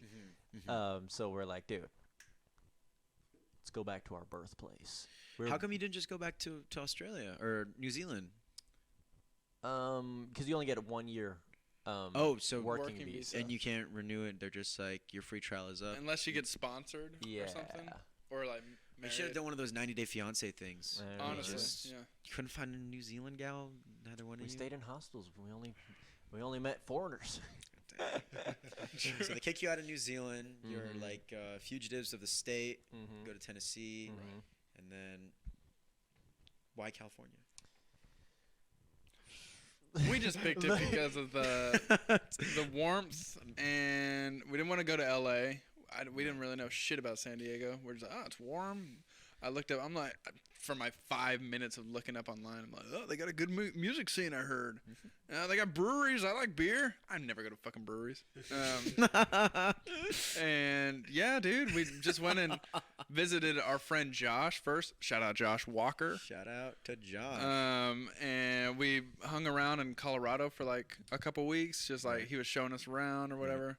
Maybe it's just a week. What the fuck am I talking about? And then yeah, me and Wes just fucking didn't know anyone out here. Just came. The first place we ever went to was Coronado, and we made pasta on the beach, and I dropped all of it in the sand. First, Did you eat it?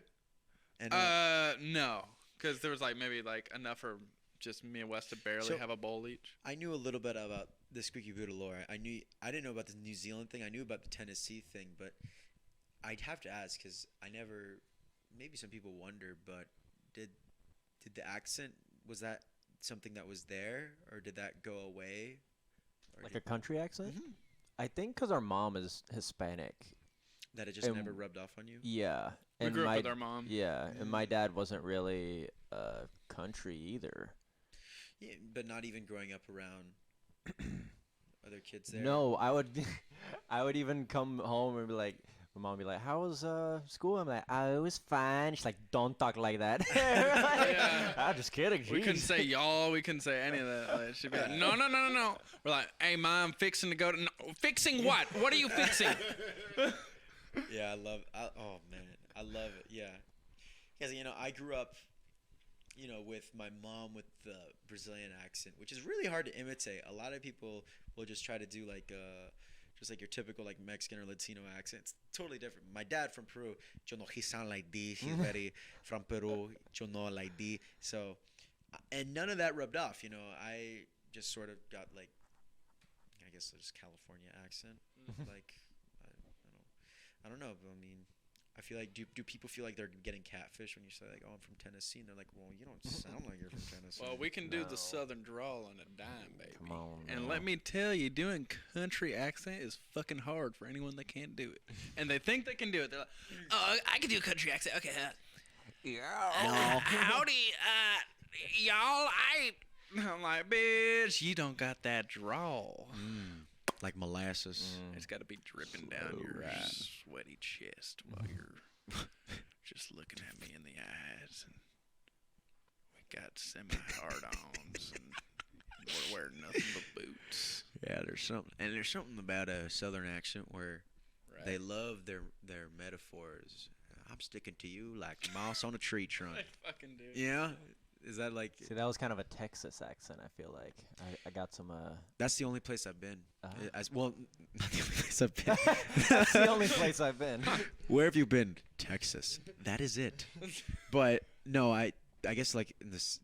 Does the South consider Texas the South? No. It's like it's a Its controversial. own thing. It's its own Texas is not country. the South. Well, I went to Houston once, and then I stole Yall, my buddy. Shout out to you, Rafael, who's from San Diego. He moved there. He picked up the accent, and then I went there, and I picked it up. I just love Yall.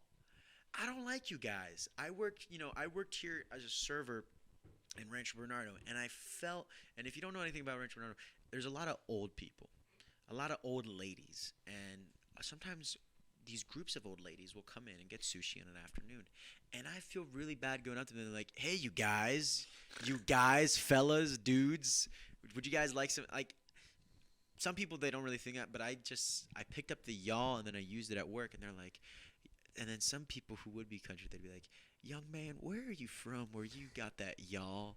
It is, you're not from around here. I'm like, actually I am. I'm from San Diego. Just like the word. Yeah. I do like the word though. I wish we had it. Because in Spanish, you have vosotros, which is basically y'all. It's Spanish y'all. And I'm like, why don't we have that? But we do. But for some reason, half of the country just chooses to ignore it and go with you guys, which if we're sticking to the theme of diversity, You can also say you all. I say you all a lot. What's up, you all? yeah, It takes too That's long. doing so much. yeah. You might as well compound the word. Right. You know, I understand. I like it a lot. I don't know if it's cultural appropriation. The sound. Appropriate it all. But yeah, so that is really interesting because so today, I know I hinted at it a bit that I dove deep in, not really deep, but I listened to Desolate in the gym, and what I love about like, you know, bands in the scene is that due to, you know, limited resources and stuff like that, it's a lot more common you see EPs or even the LPs you see that are like upwards, because I'll get into it, but I listened to Desolate and then I listened to your first album or your first EP, and they're like, they sit around like 5 to 6 songs. Well, Desolate, I think that's like 8. 7. But like, even like, you know, bands where they're like more established, I would say like you guys, where you have like a catalog, which is super impressive. That nothing really goes long, and I've always been a guy when I review albums is like my sweet spot is like 30 to 45 minutes. I think albums should be shorter, and I think that's like a trend becoming now. Some of it has to do with like attention spans with people, but yeah, definitely. you know, I was listening to Soundgarden today, and I was like, all their songs are like 5 minutes. I'm like, people don't write 5-minute songs anymore. Hell no, they're like No, a you minute and a can't. half. you just can't. I mean, like, Next. it's Right. but it's tough. Like you play live, and then you can kind of see, like, you know, obviously, if it's a bad song, it's a bad song. But sometimes it's just tough to like go into the low part of a show and just like bust out a ballad, or God forbid a ballad back to back, and then you're just like, okay, we better have hooked their attention with the first 4 songs, Right. because it'll be hard to get them through this part. But like, bear with it, because it's like there's so much more than just fun, you know. But it's funny, we definitely would have dropped a 12-song album if we had the money. But like we literally put all those songs down. Right. Like that's it. That's all we can. Right. All we can afford. But I've always preferred, like I always say my sweet spot's 30 to 45 minutes with an album when I review them, or like when I listen to them, and I think the sweet spot for track lists, assuming that like it's gonna be like 3 to 4 minutes, like a song, would be like 7 to 10 songs. And I say if you're gonna go more than 10 songs, then that song better be an 11 out of 10 song, because you're pushing the clock. So it was great. So like it was like these are short albums. I managed to listen to Desolate, which is your latest LP, and I believe you released that last July, because I remember all the hype that was going around, and I was stoked. And then I listened to your first LP that was Dog Days? Twin Dogs. Twin Dogs. Why did I think Dog Days? Twin Dogs. And, you know, it was interesting. I was expecting, with all the lineup changes, with all the times that's come, I was expecting to be a lot different, but you guys have really stuck to your roots. And I do like, there is differences though. There is a lot of, definitely, you guys are a lot more dynamic with Desolate. And, you know, and I think now that album's also kind of like old news. I mean, it's almost a year old. Yeah, you guys are working on new stuff probably. I mean, your last show, was there new stuff on there? Because there was some stuff that like I was looking for, like. Yeah, dude. From a lot of the songs are new ones, that because me, Wes, and Nick have been just really grinding, writing new stuff. Because I was thinking, the Twin Dogs, that one is it's a very chill album. You know, the first song, oh my God, like that first song really, that first song really brings you in, and it's just. I assumed it was you singing. You just hit that B flat immediately, like, wow! And then I'm like, oh man, that song is really good, and the rest is just really chill. And I think this is an LP that I would need to listen to more, because it takes a while for me to warm up to stuff, and especially I'm in the gym and I'm just like, this is not gym music. Yeah. But it is very chill. But then I'm thinking there had to be new stuff in that last show, because I was getting a lot of hints of like heavier stuff, almost like metal stuff, and I'm like, is that something you guys are kind of leaning into? Is that the newer stuff, or was I missing out on some stuff from your discography? A lot of this, we played a lot of new ones, like a song called Baloney. I remember this Honeywell, just like a bunch of new ones. I mean, that's not really not our goal. Like, we're gonna write heavy shit. No, but it just sometimes happens, you know. Yeah, dude. But it's just been fun just playing with Nick and obviously Wes still. And it is really funny, because I was you brought up Soundgarden. I'll get into that later. I was listening to both LPs. I by the way, I enjoyed both of them a lot. I mean, I've been to a lot of your shows, and I remember when I first heard, not Desolate, but before that, you know, I go after, like, I first saw you guys, and I looked up your Spotify. At the time, because I've listened to a lot more, like, bands in the scene since then, so I don't know but definitely for sure, maybe still now, that was, like, the best produced stuff. It sound like not even like for the scene, like it was clean, and it still is clean. It still holds up. And Andrew's gonna go listen to that after, and since he's like audio whatever guy, he's gonna tear it to shreds and be like, oh, actually, he's gonna do that emoji. Please do. But like, I remember like it. How did you guys record that first one and then onward? Was that just all you guys, or no? It can't be. It can't be. The first one was from a dude. His name was Jeremy, and we met him at an open mic. Saddle Bar. And he recorded the first one in his fucking house, and I had just like a shitty little amp with a shitty guitar, and he literally, to record my guitar, he just put the amp right on. Okay, we're good. And then just fucking no metronomes, no nothing for that first one, just fucking. And the drums are on a cocktail kit. Like, not even a real drum kit. Yeah. Yeah. He just, like, made it beefier. And Cody, our old guitar player, played drums on that. So, and you know, he hadn't even been playing drums for like a year. Like he just moved out here and was like, I'm gonna be your guys' drummer. You guys need a drummer. We're like, oh, okay.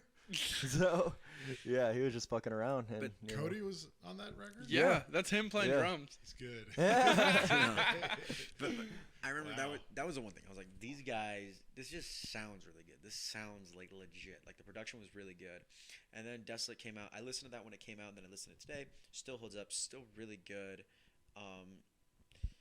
I can't say like the production. I don't feel personally like the production improved a ton, but that's not an insult because I think you guys, for a debut, Jesus Christ, that was well produced. So it's all really well produced. Thanks, man. But I was listening through, and it was slow stuff, but funky stuff. I feel like with most bands, I can pinpoint like a reference point, but with you guys, it was always tough. It was tough. I'm like, it's kind of like Primus, but it's not that heavy, and it's got too much twang, if that makes sense. And then I would think it's kind of like Red Hot Chili Peppers, but it's not like the Red Hot Chili Peppers. And then I would think, oh, there was one where it was some of your songs. What are you trying to? What is that subliminal message? What does that mean? What? Oh, okay. You can just tell us. It's not a big deal. You know, we're not. You can just tell us where we're at. But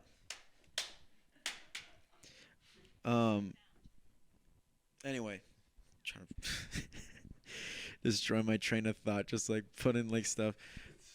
Yeah, he's just telling me where we're at as far as the time. I mean, we're killing it. We're with the stuff, but ruined my train of thought. What was it? Chili Peppers. Primus.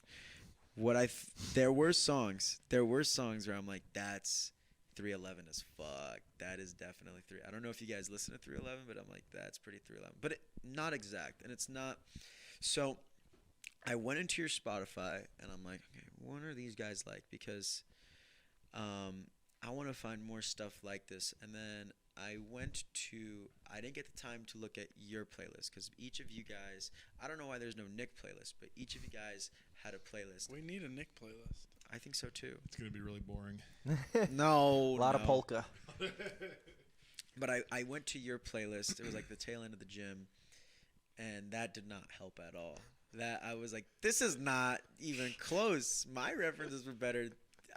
I guess that's more stuff that you like. That's like stuff I was just like, I go back to that playlist now. I'm just like, oh, fuck this playlist, you know, like. Yeah, we need to remove them. Yeah, like it's just like we thought it'd be like fun. It was do. good. I mean, I think I listened to 4 or 5 songs from your playlist. Terrible choices. I mean, you're talking. I'm just fucking with you. No, but I went. I don't hear negativity, so it's okay. And What? I think the Like a close. dog. The closest Dogs don't hear negativity. I saw, a lot of it was very unfamiliar, but I had listened to Soundgarden, and I saw Room of 1,000 Years, Room 1,000 Years, 1,000 Years Wide on there. I'm like, these guys do not sound like Soundgarden. But then I played it, and I'm like, kind of. it honestly, I'm like, yeah, kind of.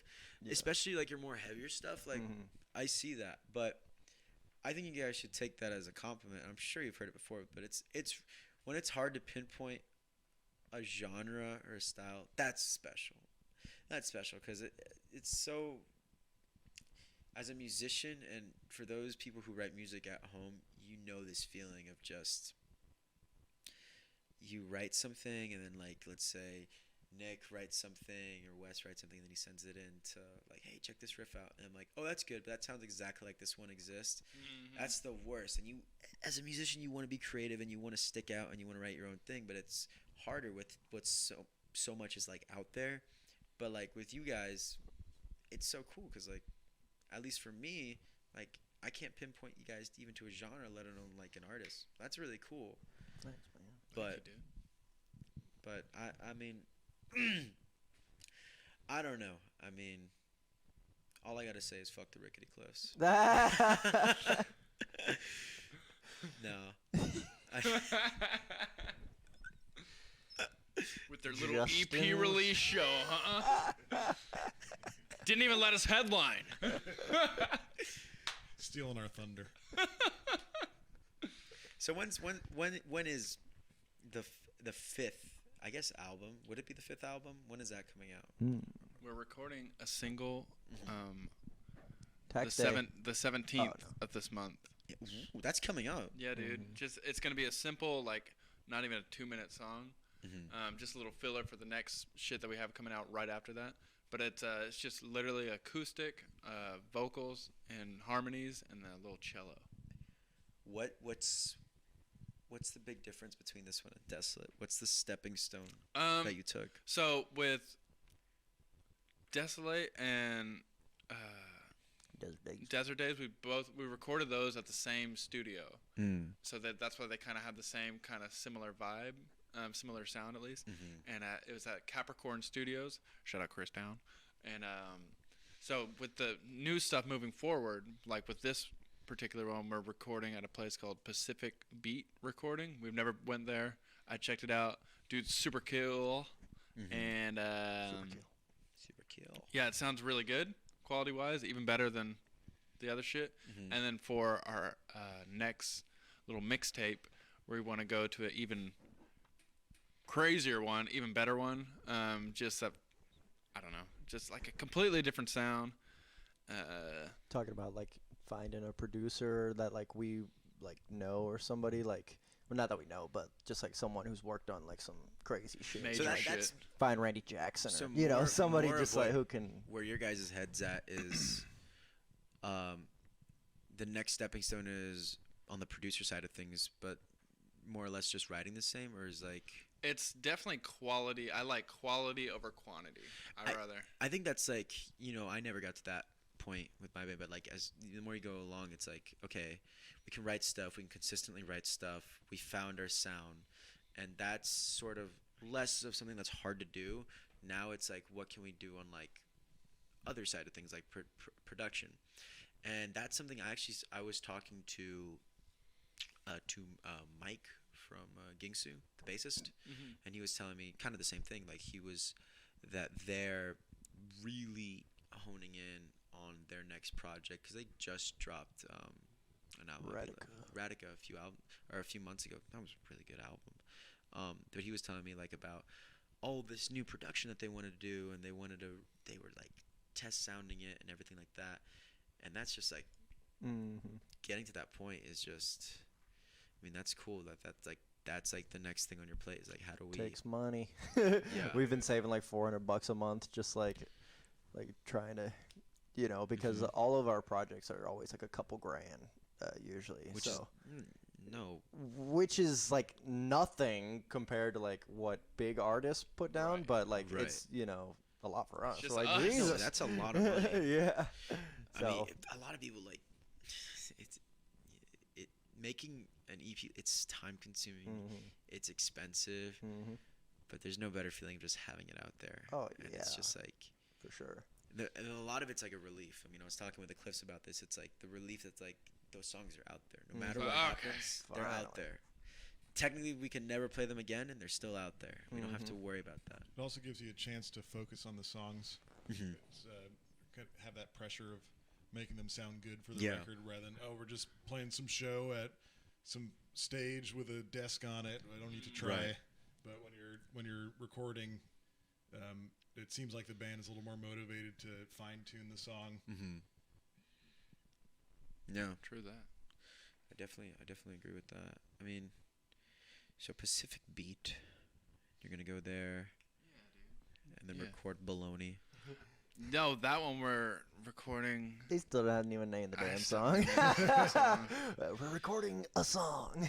Yeah, but the next one's gonna be called like the Baloney Mixtape. What'd you guys say on stage? You was like, the way you introduced that song is like, The who song's here about a weird likes meat. baloney or something like that. Cause what the fuck Bologna, is it? Italy. I'm not a big fan. Where Reynolds Like I found said, it. I worked at Subway, cold cut combo, bologna. It's the cheapest sub. I bet.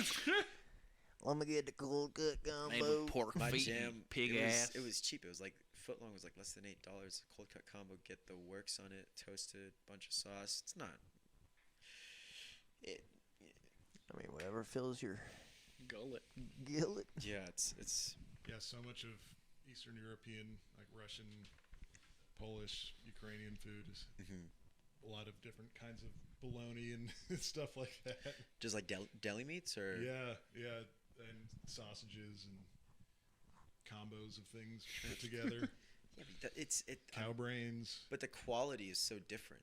You know, I'm assuming it's not as processed as how things are here. Or, I don't know.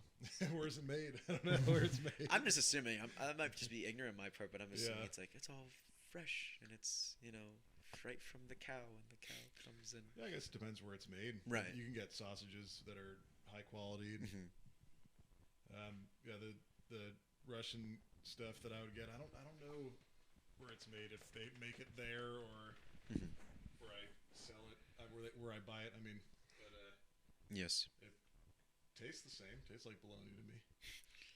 Can I use your bathroom? Yes, you may. It's gonna be the first door to the right. Yeah, we're super excited to record with Nick, just because we've been playing. I didn't know I was going to be a part of this recording. Oh yeah, not the stop. the Well, other you're one's not in it yet, buddy. So no. The one that we're doing the 17th is just acoustic, Yeah, right. no drums. Yeah. But after that, bitch, you're in. Got to start practicing. Yeah, you better. I mean, how is that? Because I remember Squeaky Buddha before you started playing drums and stuff with them, but that is no easy undertaking. Just like picking up. Granted, there were like shorter albums, but like 4 albums worth of just material and just like get to work on them. We stick to a short list of songs Okay. for me to handle. I mean, Yeah. it's intimidating. I mean, was there like what was I gonna say? Is there like I just blanked out there. Shit, I totally blanked out. That's crazy. Yes. That's crazy. It just went away, like that. That is actually crazy. That's bad. Next question. Next question. We get paid by the minute, right? Yep. Okay. just check it. Show me what you got. No, but I mean, I, because we had Will join and he learned the songs, and it's tough because you have to find, like, you didn't write those songs, so you have to sort of like. Did you sort of find it easier to just adopt that drum beat, or was it like find the mix between what you did and the old drummer did and then just sort of like fuse it together? Were there like changes that you made where it's like, oh my god, that's how the song should have been, and then it just stuck? Or I just maybe don't play the exact fills, Right. but other than that, I keep it to the recording. Most that I try to. I'll have to listen back. I don't know what I sound like on stage. I'm not listening to what I sound like. I'm thinking about what I'm gonna have for dinner. and Where'd you come from? Wesley is back. You sure don't want that fudgesicle? I feel like we always told Nick, where it's just like, hey man, just like fucking do your thing, man. You know, it's cool to have the recording out there that you can play along to it, but we're not gonna like stop a song. You know, Evan used to do a fill right there, and you're not really hitting it. You know, I'm just like, as long as we're all staying in time. I hope Will's not watching this part.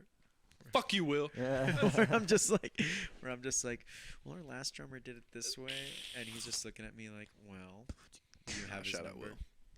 Shout out to Will. But Boom cock, where- boom cock. I think that's like a big thing. That's like a huge thing.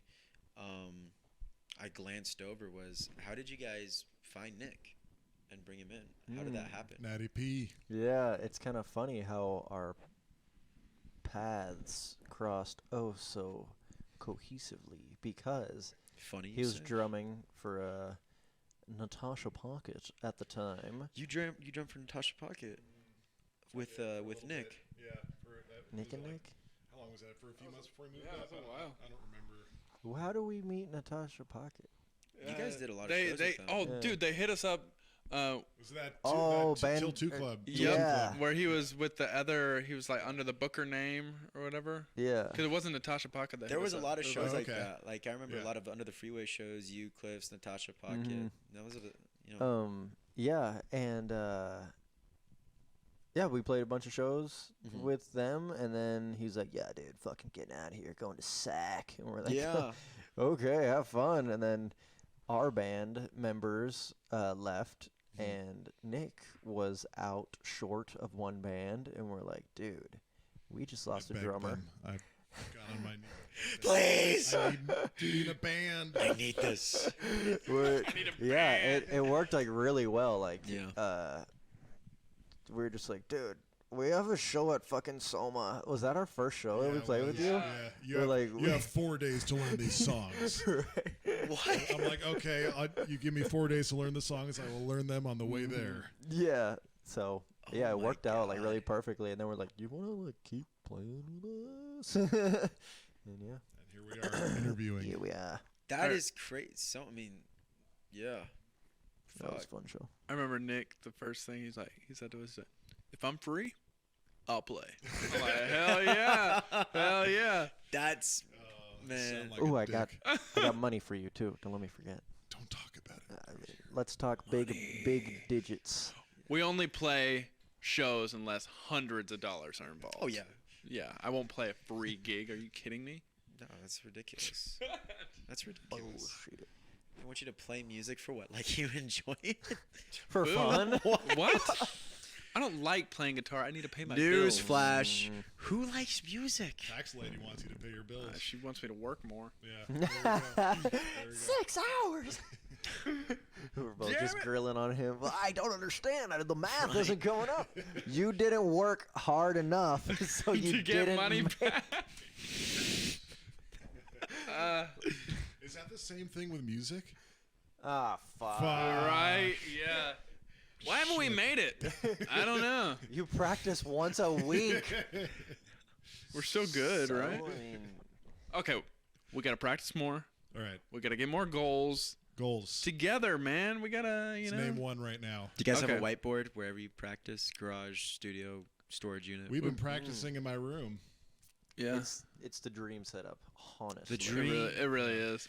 We got a That's what flying you guys saucer. dreamed of when you came to California. Just practice in Yeah. Nick's room. Yeah. Practice in Nick's room. Do you guys have a whiteboard? No It's like- whiteboard. Game changer.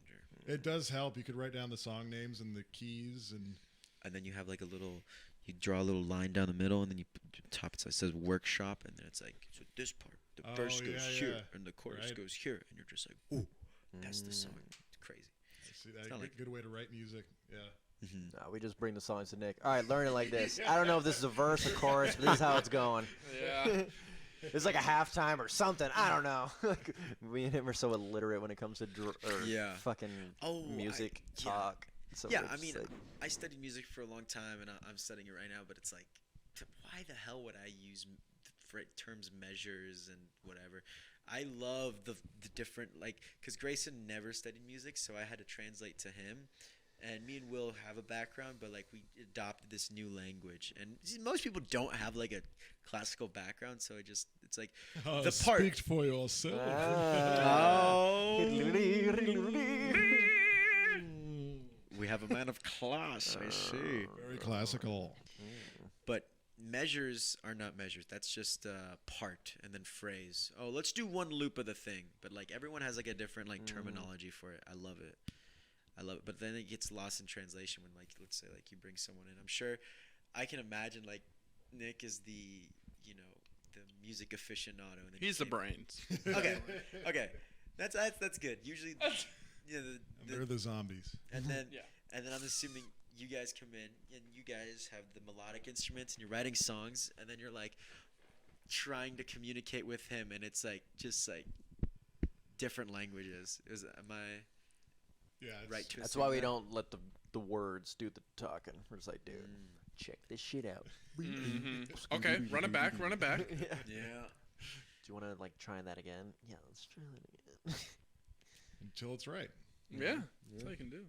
And I remember we were talking briefly at the you and me, Wesley, at the Hellfest. Elfest, and you guys went from a 4-piece now to a 3-piece, and you were telling me how it's just so much better. And that's sort of like the consensus I get from people who maybe weren't in a 4-piece, but then were in like a 3-piece. Like the Cliffs are like, oh my god, we'll never ever be a 4-piece. Yeah. What is it about a 3-piece that like Less challenging.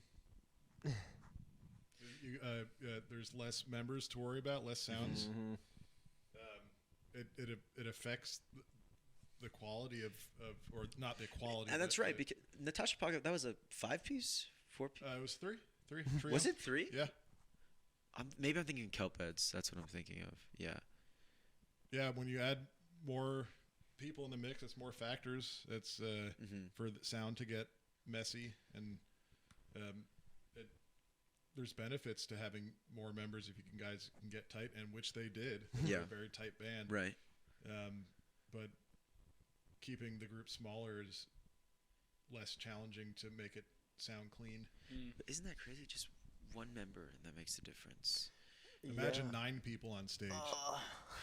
Shout out to Yep, folks. Audrey in the sound gallery. It's gonna be a nightmare having Audrey in the sound gallery on. Where are we gonna fit all those people? You gotta But- get a bigger garage. I think for us, when it came to the 3-piece, well, back when we were a 4-piece, you know, Evan and Cody, they were our best buddies from growing up, you know, so we tried to keep it like equal throughout the 4, and I feel like that was just kind of exhausting at the end of the day, like making sure everyone's good and all this and that, and now it's just kind of like me and Jess are just kind of running the show, and like, Nick, are you free? You good? All right, come on, let's go. Like, there's not There's Nick, another factor. Nick, well, dear God, would you be okay with this? You know, like it's, I don't know, it's just kind of easier, like, because we didn't start out as buddies, it's just like, hey, you're a drummer. We need a drummer. Yeah. Fucking come on, Right. So it's like, now we're buddies. I took him to my karaoke bar, Yeah.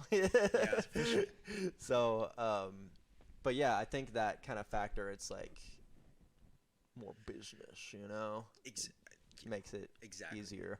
I mean, I ask because I like to get everyone's, sort of opinion on that. Because that is a trend that I've seen with 3-pieces. But, like, as someone who was in a 4-piece and then now jams with a 3-piece, we are looking for a 4th. But it's just now that first of all, when we brought Will and we established, like, you're here. Yes, you're our friend. We were friends before, but the kind of friendship we have now before then is just crazy because now he's in the band and we hang out way more. It's like we're brothers now. But we brought him in and it was like, this is business. Like, you're a drummer. You're expected to do things. He had to audition. And he came in. It's like, okay, we know you're good. We have the chops now. Like, we don't have to worry about that anymore. Because, like, everyone who's ever been in a band with, like, their high school buddies can tell you, like, where the pros and it's like, dating your high school sweetheart after high school. It's like, well, I'm sure she's your sweetheart, but Look at that guy over there. He's Yeah. fucking killing it. oh yeah. But let me say that it's just so, like, once you get like the 3-piece like dynamic, like the chemistry, you like, for us, it's not essential for you guys because both of you guys can sing and play guitar and do it at the same time, and you have a drum. Like, you're set. For us, it's like, I hate playing and singing. Like, I just want to sing, and then we have the guitar, so we've been looking for a bassist. But, like, every day that goes by, it's like we're more and more picky because we're more and more together. We don't want to mess it up. It's kind of like a double-edged sword. But the great thing about you guys is you don't need a 4th person. Back when we were kids, that's what we're like, man, once we get that singer, dude, we're gonna be in there. And like, we never even tried to look for a singer. We're just like, no singers are knocking on our door. What the hell? Like, fuck it, I'll just sing. That's how it goes usually. Yeah. I think that's how the best singers are made. I mean, you're not gonna find the best singer going to the high school choir and plucking some guy out there. I'm sure he sings great, and he has got all the technique, but rock stars are born. They're forged. So, and that's crazy because That is kind of like rolling the dice where it's like, well, I don't know how to sing, and you suck at first, and then you work on it, and then see where it takes you. But you guys can sing. Thank you, dude. Yeah. I remember Wes was the first one to be able to sing and play his instrument at the same time. I remember watching him because he was doing like a benefit concert, and I was just like, man, I'll never be able to do that. Preying on his downfall. I'm like, how the fuck can he do that? It's like, it's not easy bass lines. I can barely either. jerk off and sing. Let alone cry. Yeah. So, I mean, I get it. It's like you got. Yeah. I mean, you could. I mean, if you were to get a fourth member, what would it be? A set? What? Obviously, you wouldn't want one. It would be like a guitarist. I'm assuming. It's like so no. Yeah, like right now, I think we're just kind of happy with the way it's going. So it's just like why mess with it right now? Like, yeah, you could go back to like. I'm sure it's a little trickier to like play some of like the older songs that were intended for 2 guitars, but it's like That is a challenge. yeah. That's why we just been forging ahead. Like that shit ain't us anymore. Do you, you know. So now that you're, do you just stick to the guitar parts that you played and wrote, or are you like adopting some of Cody's parts? Oh no. Cody's parts are Cody's parts, and really? Yeah. We don't play Cody's songs just because he sang and wrote them, and it's like it's more kind of even a respect thing. I'm like, Yeah. Bitch, I ain't gonna play your song, like of course. you know. And will there ever be like a reunion? A friendship reunion? Never a. Oh. Yeah, just because when there's like everyone's equal, shit does not get done. You got to run everything by everyone. Does this work with you? No, you hate that. Okay. And then time just keeps going on, and shit just doesn't get done ever. Yeah, that's funny. That's kind of what we're going through right now. I kind of feel what's some, because that's the reason why my first band didn't work out was because I was the dad. I was like the babysitter, lead singer syndrome. But like things had to get done because I said it and I commanded things, and things did get done. But it's like there's like tension. So we're like, okay, now we're gonna do everything equal. Everyone has a say, democracy. But now nothing gets done. What is the solution? Because you guys get a lot of things done. Have a leader. Like Jess is pretty leadery, even when we were just like living in the RV and living tough, he'd be like, okay, I found us a fucking camp spot where it's 30 miles away, we can fucking go over here. Like he's always just been a natural leader, right? And so like for most of our shows, he's responding to people on fucking Insta, and he's definitely more of the leader. I'm more of the artiste kind of guy, visionary. Yeah, so I help with flyers, doing our social media promo vids. Yeah, just like the artistic side, and he's like definitely like, I put it in the fucking calendar, so I don't fucking don't. Of course, you need someone. Okay. You need someone to organize it. But when it comes to like writing stuff, is that like? Do you have to kind of get rid of that? Like everyone has to love it. Oh, so for writing music, yeah. We kind of go. Depends who's writing the song. True. Is that how you guys go by? For you guys, it's if we're working on a song that you wrote, and then you're kind of, because since you wrote it, you're kind of telling people what it's about, and how to do it, and it's not it's never, oh, you can't contribute to this songwriting because I wrote it. But it leans more towards the person that wrote it, and there's still contributions. Sometimes I contribute to add an extra count here, so make it a different time signature, or when it's a lot more simple with me. I was like, when I go boom bap or not, I don't know. I mean, it is. There's a balance, because you can't have someone, like for me it was like lead singer syndrome. I come in and then it's like I would like organize all the songs, and now it's like, Will plays guitar, so we all bring riffs in, and it'll be like one person brings a riff in and then the other two tear it to shreds, and then we're back at square one, and that's always tough. But like I kind of like that. Like it's your song, and it's obviously everyone needs to be happy with it, but let's see, you're the one with the vision with it. You're the one who's the most inspired by it, and that's going to take you somewhere. You're going to follow that sort of creative flow. And if you have a guitar part in mind for Jesse to play, he's going to have to roll with it. And maybe he doesn't like it at first, but like roll with it then. And then once you get the full picture, then we can critique it. The funk song. Yeah, it really helps sometimes because I'll be like, I don't know what the fuck to play for this, and then Wes is just like, do like a Frusciante thing, like. I'm like, oh, okay, and then I'm not like, I don't know chord names or anything. I'm like, I can't fucking find it. Just, I'm like, okay, I kind of found something that kind of sounds like that. Right. So it's really helpful sometimes. My favorite thing is when I have a drum part in mind. So I'm like, Will, do this on the drums. And then I just go, and he's like, I don't know what that means. I don't know the fuck that means. What does that fucking mean? And I'm like, no, just close your eyes. Close your eyes. And just, you know what I mean? Do that right now. And he's just like, that's the hardest thing for me. That's a cool beat. I like that. Little open hi-hat. Yeah. Nice. I know exactly what he means. Open hi-hat. Easy. I was open hi-hat on the 1, and then an open hi-hat again on the 3, I believe. Andrew, fact check that right now. On the 3. Yeah. Or is it But 3 we, and a half? me and Jess actually just went out to the country and did some hardcore songwriting because I noticed with a full-time job, it can be kind of hard to be like fucking motivated to come home and be like, all right, let's write some music, bitches.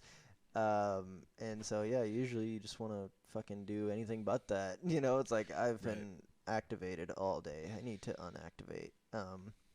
So I was listening to a podcast, CD Baby podcast, I believe, and they had a guest on there saying, like, I take 12-hour writing days, like, 3 times a year and just fucking go in. And I was like, oh, shit. And I was like, Jess, you want to fucking get the fuck out of here and go write some tunes? He's like, hell yeah. So we got, like, a little Verbo out in the country. And What is a Verbo? it's like Airbnb, but okay. nobody's there to cramp your style. Okay. And it was actually a blessing because the dude accidentally double booked the place we were gonna stay, and then he's like, well, I have this cute cottage from the 1800s if you want to go there instead. It's usually more expensive, but I'll give it to you the same price as the other one. And we're like, sure, fuck yeah. It had everything: stove, kitchen, living room, separate bedrooms. Whoa. And Just writing some yeah, shanties. yeah, like we both had like some half songs that we had like started. Like, I got a verse and a chorus, that's it. And so we're like, all right, what do you want to start first? Like, let's start with my song. Boom, boom, boom. And we would like just kind of get the structure down first, and then be like, all right, go write the lyrics. I'm gonna go fucking jerk off or whatever. And then you come back with the lyrics. Like, all right, let's play it a couple times, and boom, that's a song. All right, what did you have? Okay, I had this riff, and it's driving, and it's going. So yeah, we just kind of like bounced songs off of each other, just one after another, and we got like 5 songs done. So still got to show this guy. We haven't had a band practice since we've been back from the woods. From the exile. But yeah, I think we're gonna try and do that like once every couple months. Would you recommend that for people with writer's block? Hell yeah. Hell yeah. It's just a good way to like fully unplug and just be in a musical space, because I mean, we live in a trailer home. Like, we share a room. It's like 5 by 5. There's no inspiration in there. It's just a living domain. And it's the worst when it's like, that's the other thing why it's great to have a 3-piece less people, because when you work a full-time job, it's really hard to schedule things. And usually it just comes down to, okay, we just find the one day we have off and we practice once a week because that's as good as we can do. And then there's just sometimes where that day, for us it's like Tuesday, or that day it hits and I just have nothing on that day and I'm just uninspired, and we meet and it's like, man, maybe if it was yesterday or Wednesday I would have had a different flow, but it's like, it's Tuesday and we have to meet and I have nothing. This sucks. Shit happens, man. Yeah. Can't be 100% creative all the time. Yeah, you can't. I mean, that's like, I always look up to, like, when I see, like, I watched I am a metalhead, and I watched Some Kind of Monster. That's the Metallica documentary when they wrote their worst album. Great documentary. If you haven't seen Some Kind of Monster and you want to know what it's like to navigate like a band environment, watch that. It is hilarious. It is awesome. Anyways, like, how do you write a bad album when it's like that's your life, where it's like you're writing every day, you have all the equipment, you have all the inspiration you can get, you how do you mess up? Like, it's Which album was it? Saint Anger. Saint Anger. Ah, Album Saint sucks. Anger. sucks. It is trash. But you see, like, the environment that they're in. It's like, how do you produce that? Like, it's like, first of all, like, you're surrounded by people who can, like, listen who heard the same album, and none of them were like, hey, we need to stop this now. But it's like, you have the rehearsal space is incredible. Different instruments, different everything. You have 24-hour access to it. You don't have jobs. You can literally meet and do whatever. Like, I don't know how many musicians out there would just dream of that situation. And just, I'm sure, like, the gears work in your head. Like, imagine how much and how great of stuff we could write with. It's just like The pressure, man. Yeah, there's so many bands back then that would write in the studio and just have all the funds to do that. yeah. And yeah, it's just different now. It is different, but it isn't as, I mean, there was always, you know, it is definitely, I would say, easier now. I mean, like, you don't need a label to put out music, quality, like, your debut EP was like really good quality. I would say it's as good as quality. I mean, for my untrained ear, it's like I could have it on shuffle with like label backed album, and I couldn't tell the difference of production. Andrew would rip it to shreds, but me personally, I can't, and that's something that's really cool. And that's like, because like, and going back to Metallica, it's like their first debut album, it was like, or their debut demo was exactly that. It was a demo that they recorded on tapes with a shitty tape recorder in the middle of the garage, and then how would they promote it? Well, there's no internet, so you have to go on Hollywood Boulevard with their box full of tapes and just start handing it out to people. And they made it. Yeah. You know? But there's something novel about that. Especially, I really wish physical copies were more of a thing. That's why I appreciate that you guys have CDs. I'm gonna have to pick one up next time. I I have go one. to- Yeah, I'll you chuck can it have at you. I'm gonna run your pockets from that CD. Yeah.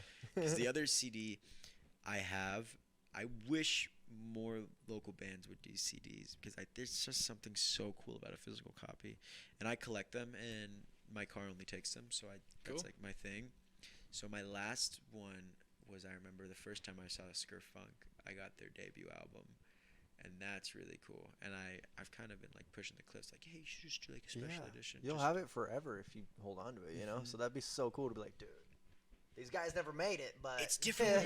Yeah. It's I still have this. different when you hold it. It's Yeah. just It's cool. it's CDs so do cool. not last for me. They get scratched. They do, Yeah. but you can fix them. You Really? can. You can. Disc Doctor. Um, Remember that? Shit. Is that where it scrapes off the top layer? Just like. Oh my god. Forgot about those. yeah, the way to fix it, there's a few methods, but Toothpaste. Toothpaste. is the one I use. Toothpaste doesn't work. No, it does. Really? Well, I've tried. it's not great. I guess you haven't scratched CDs as much as I have. Damn. because I get a lot of CD. On some deep scratches. I would get a lot from like dollar section at places or like Goodwill, and they would be just Oh yeah. horrible Yeah. shape. And I've recovered some, but some just can't. It works, but I almost broke the CD player in my car because I didn't dry it off all completely. So there's toothpaste residue, and I put it in there. And it's covered in toothpaste residue. So my car is like saying, "Cannot read. Please take it out." I'm like, "Okay." Come on, read it.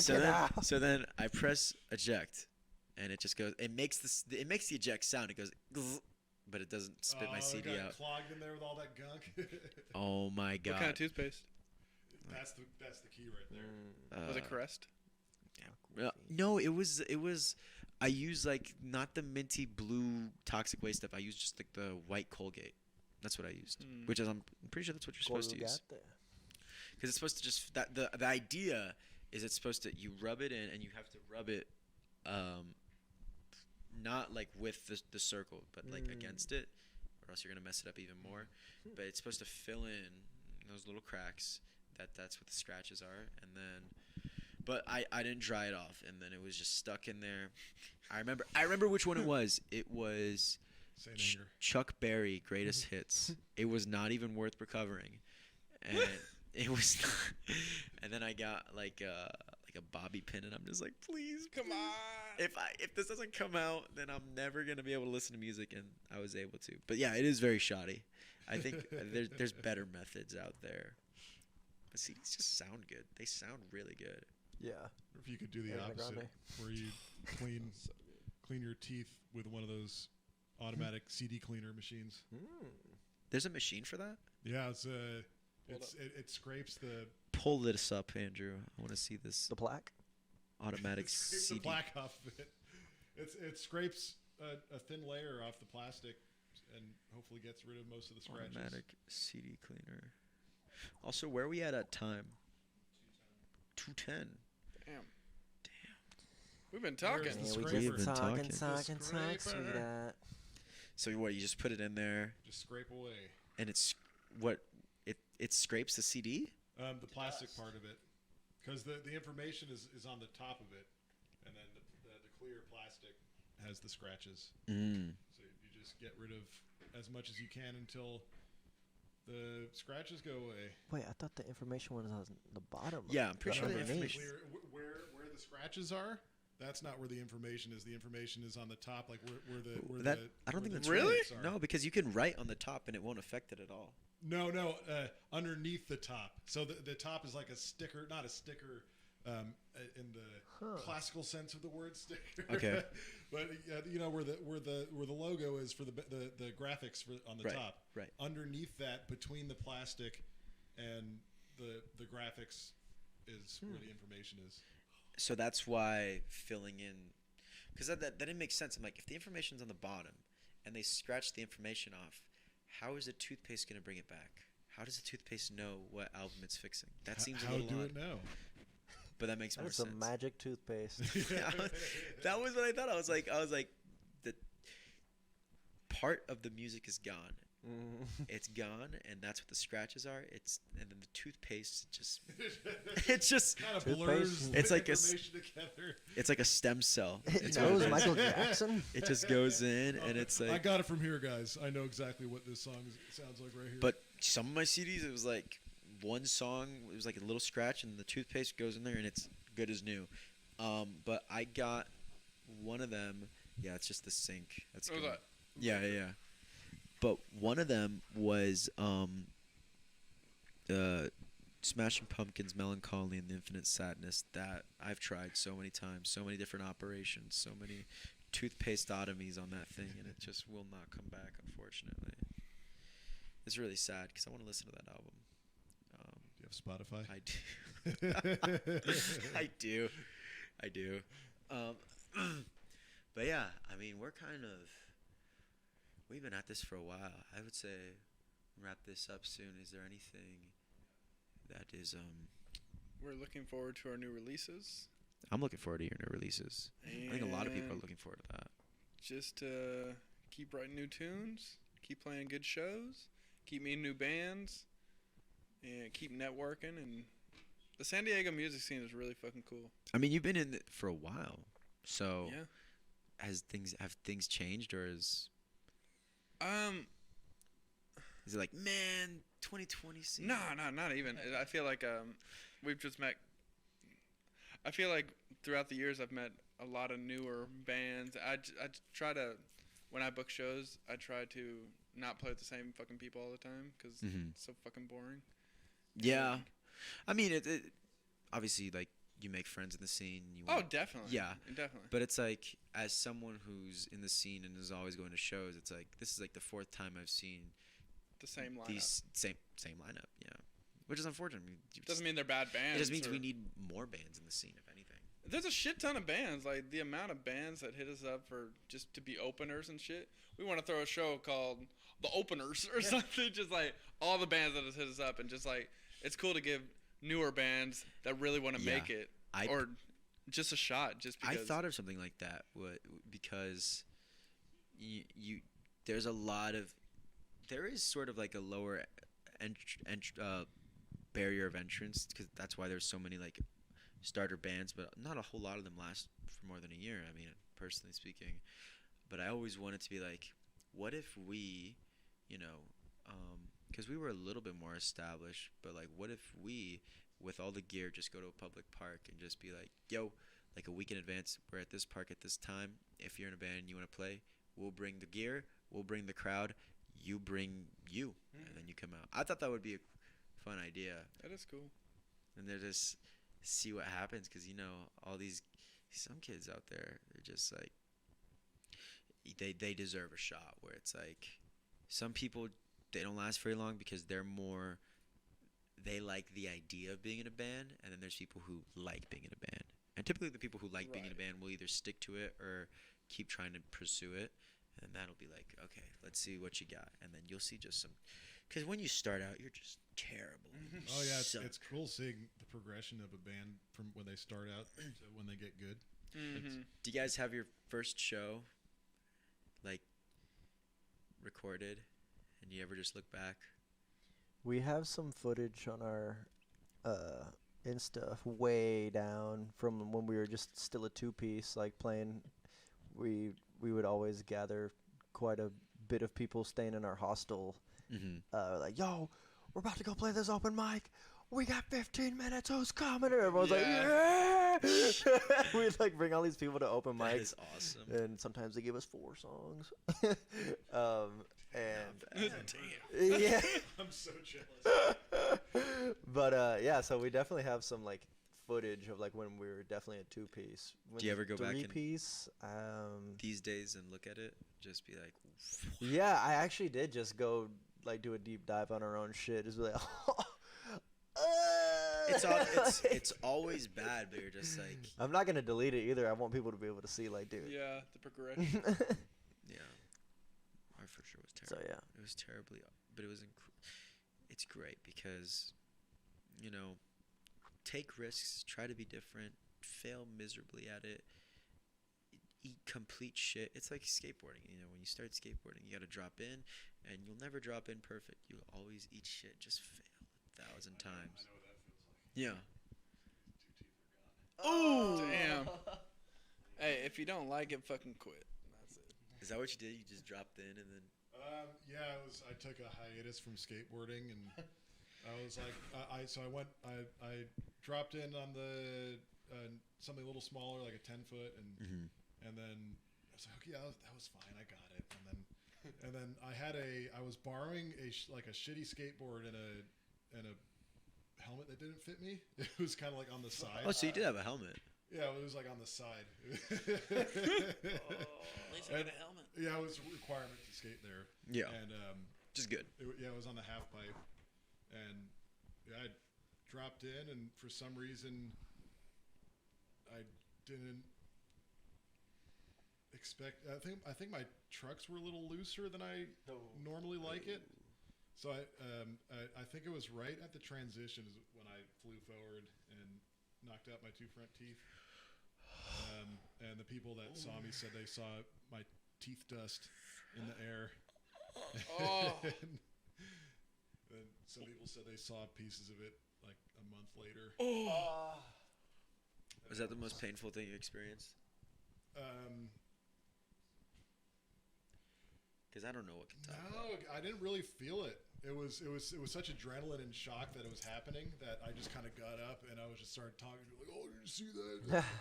and then later I realized I sprained my wrist too. And then people were like, dude, your teeth, and I didn't even realize my teeth are sensitive. It broke right at the. Sorry guys, I'm so sorry, but it broke right at the nerve ending. So I still have them. I just had to get caps on them so they don't die. So those teeth you have right now, are they half real, half fake? They look pretty good. Thanks. Pretty nice. Don't thank me. Yeah. Thank the dentist. he bought him a new car with those teeth. Yeah. Fuck. You can be a real estate agent with those teeth. I had to get an emergency root canal years later because one of the nerve endings got infected. And Did that happen to you too? Oh, I had to get a root canal because I shattered my tooth on a taquito. On a taquito? Yeah. A frozen one or what? Fresh one. A fresh one. I had a Even crater. worse. I had a cavity on this tooth. Oh, yeah, it was the cavity. Yeah. Yeah, no, it was a Your cavity. mic, your and then it mic. just- Sorry. Start the story over, bro. Yeah, so like I had a cavity on my fucking molar, and I was eating a taquito from Albert Tacos in Vista, and Great place. Yeah, it's good, and it shattered it, and I would chew it on one side of my mouth for a year because I couldn't afford to get it fixed. Then I went back home. So this was recently. You weren't like a No, kid? this is like 2 years ago. Oh, that's pretty recent. Yeah. Yeah. And I told my mom I had to go to the hospital. It was like the most pain I've ever felt in my adult life. They didn't put you under or anything? No, it was because of the infection on my tooth. But when I got the root canal was easy. The word is just scary, but the root canal, it's fucking easy. It's like getting a cavity Did filled. they give you free taco after that? Were they like, oh my god? No, because I didn't go back and tell them, like, oh my god, you fucking broke my tooth. I was just like, what the fuck? So, moral of the story: if you think you got a cavity, get that shit fixed, or it'll get worse, and you'll break a tooth on a I'm ne- taquito. Never had a cavity. Hey, for all the listeners out there who have fucking been Made it putting this off far. going off to the dentist, I know a great dentist, and they only charge $57 to get X-rays and everything. Really? Yeah, they checked for my I didn't teeth. know about that. The dentist came in and he's like, "Oh fuck, nice teeth." And I was like, "Really?" He's like, "You got some big tonsils." I'm like, "Thanks." Yeah. Is that a compliment? I was like, "Is it from screaming so much?" Enlarged, but yeah, I couldn't believe it. I was like, "I've been putting off the dentist for this long because I don't have insurance." So I was like, "It's gonna be expensive." Yeah. I just assumed I had like a shit ton of cavities because I don't know. Yeah, I never had cavities, but my dad he's always like, and Andre, you see your sibling, they have cavities in their teeth, they cannot do nada. He's always like, he loves pointing out my little sister who's 5. He's like, she's had like more cavities than she's had years in this life. I was gonna ask if you don't have cavities because it's your genetics that runs in your family where you don't get too many cavities, but it sounds like your other family No. members do. So Yeah. what is it? What's your secret? I don't know. They eat a lot of candy. The kids get into candy is what I heard. It's a big Sugar is a big one. contention. And I only got a sweet tooth this year is when it came up. Yeah. So when you were a kid, you didn't like candy? Not particularly. I didn't. Of course, I was a kid. Fruit roll-ups are my jam. Right. But I remember like Halloween came around and I'm like, I don't like Reese's and I don't like Snickers and I only like I think what was my thing? I like Skittles. That was my thing. I kind of grew out of that. But no, they have a lot of cavities. One thing that I have really good genetics for was I never had wisdom teeth. Really? Nothing. They never grew in? No. Just they're not there. They're not existent. I don't know. I never had any removed ever. Oh yeah. Okay. But did they grow in, or are they still under the surface? I think they're still under the surface, but Whoa. Yeah, mine are under the surface, but they're impacted. Hey, same. what does that mean? They're growing in sideways. They're not. They're like that. Growing Are they in gonna have to get removed then? because Yeah. they're being blocked. Mine, he said, I'm gonna have to get mine removed. I'm like, well, how much does that cost? He's like, we don't fucking do that shit here. I was like, what? He's like, we'll take one out if it's an easy one, but that, I was like, Oh, no. dang. Yeah, you're gonna have to like break that tooth and get the shards out. I'm like, why? Yeah. Yeah. Well, So- maybe down the line that'll be an issue, but so far that was something I was able to avoid. Yeah. I spoke to a dentist and they said don't put it off. We just had one of our 60-year-old patients put off getting his wisdom teeth. Similar situation to yours. And he had That's to a get long time. he had to get a piece of his jaw removed Oh. from where near where the teeth were. Yeah. So not he still has a jaw, but it's just Walking around. Yeah. just like kind of where the teeth were. Yeah. To grind a little bit off there. So that scared me. Yeah, because teeth injuries freak me out. Because the one injury I got, I wrestled for 7 years, but the one injury I got it wasn't even the guy I was wrestling. It was the guy in front of me, and I was just down. I was trying to get my hands free. The guy in front of you? Sorry, I don't watch wrestling. It was a bunch of like pairs of kids Okay. wrestling, and there was a lot of us, so you know, there'd be a pair. I'm wrestling someone, and there's like a pair of kids like right.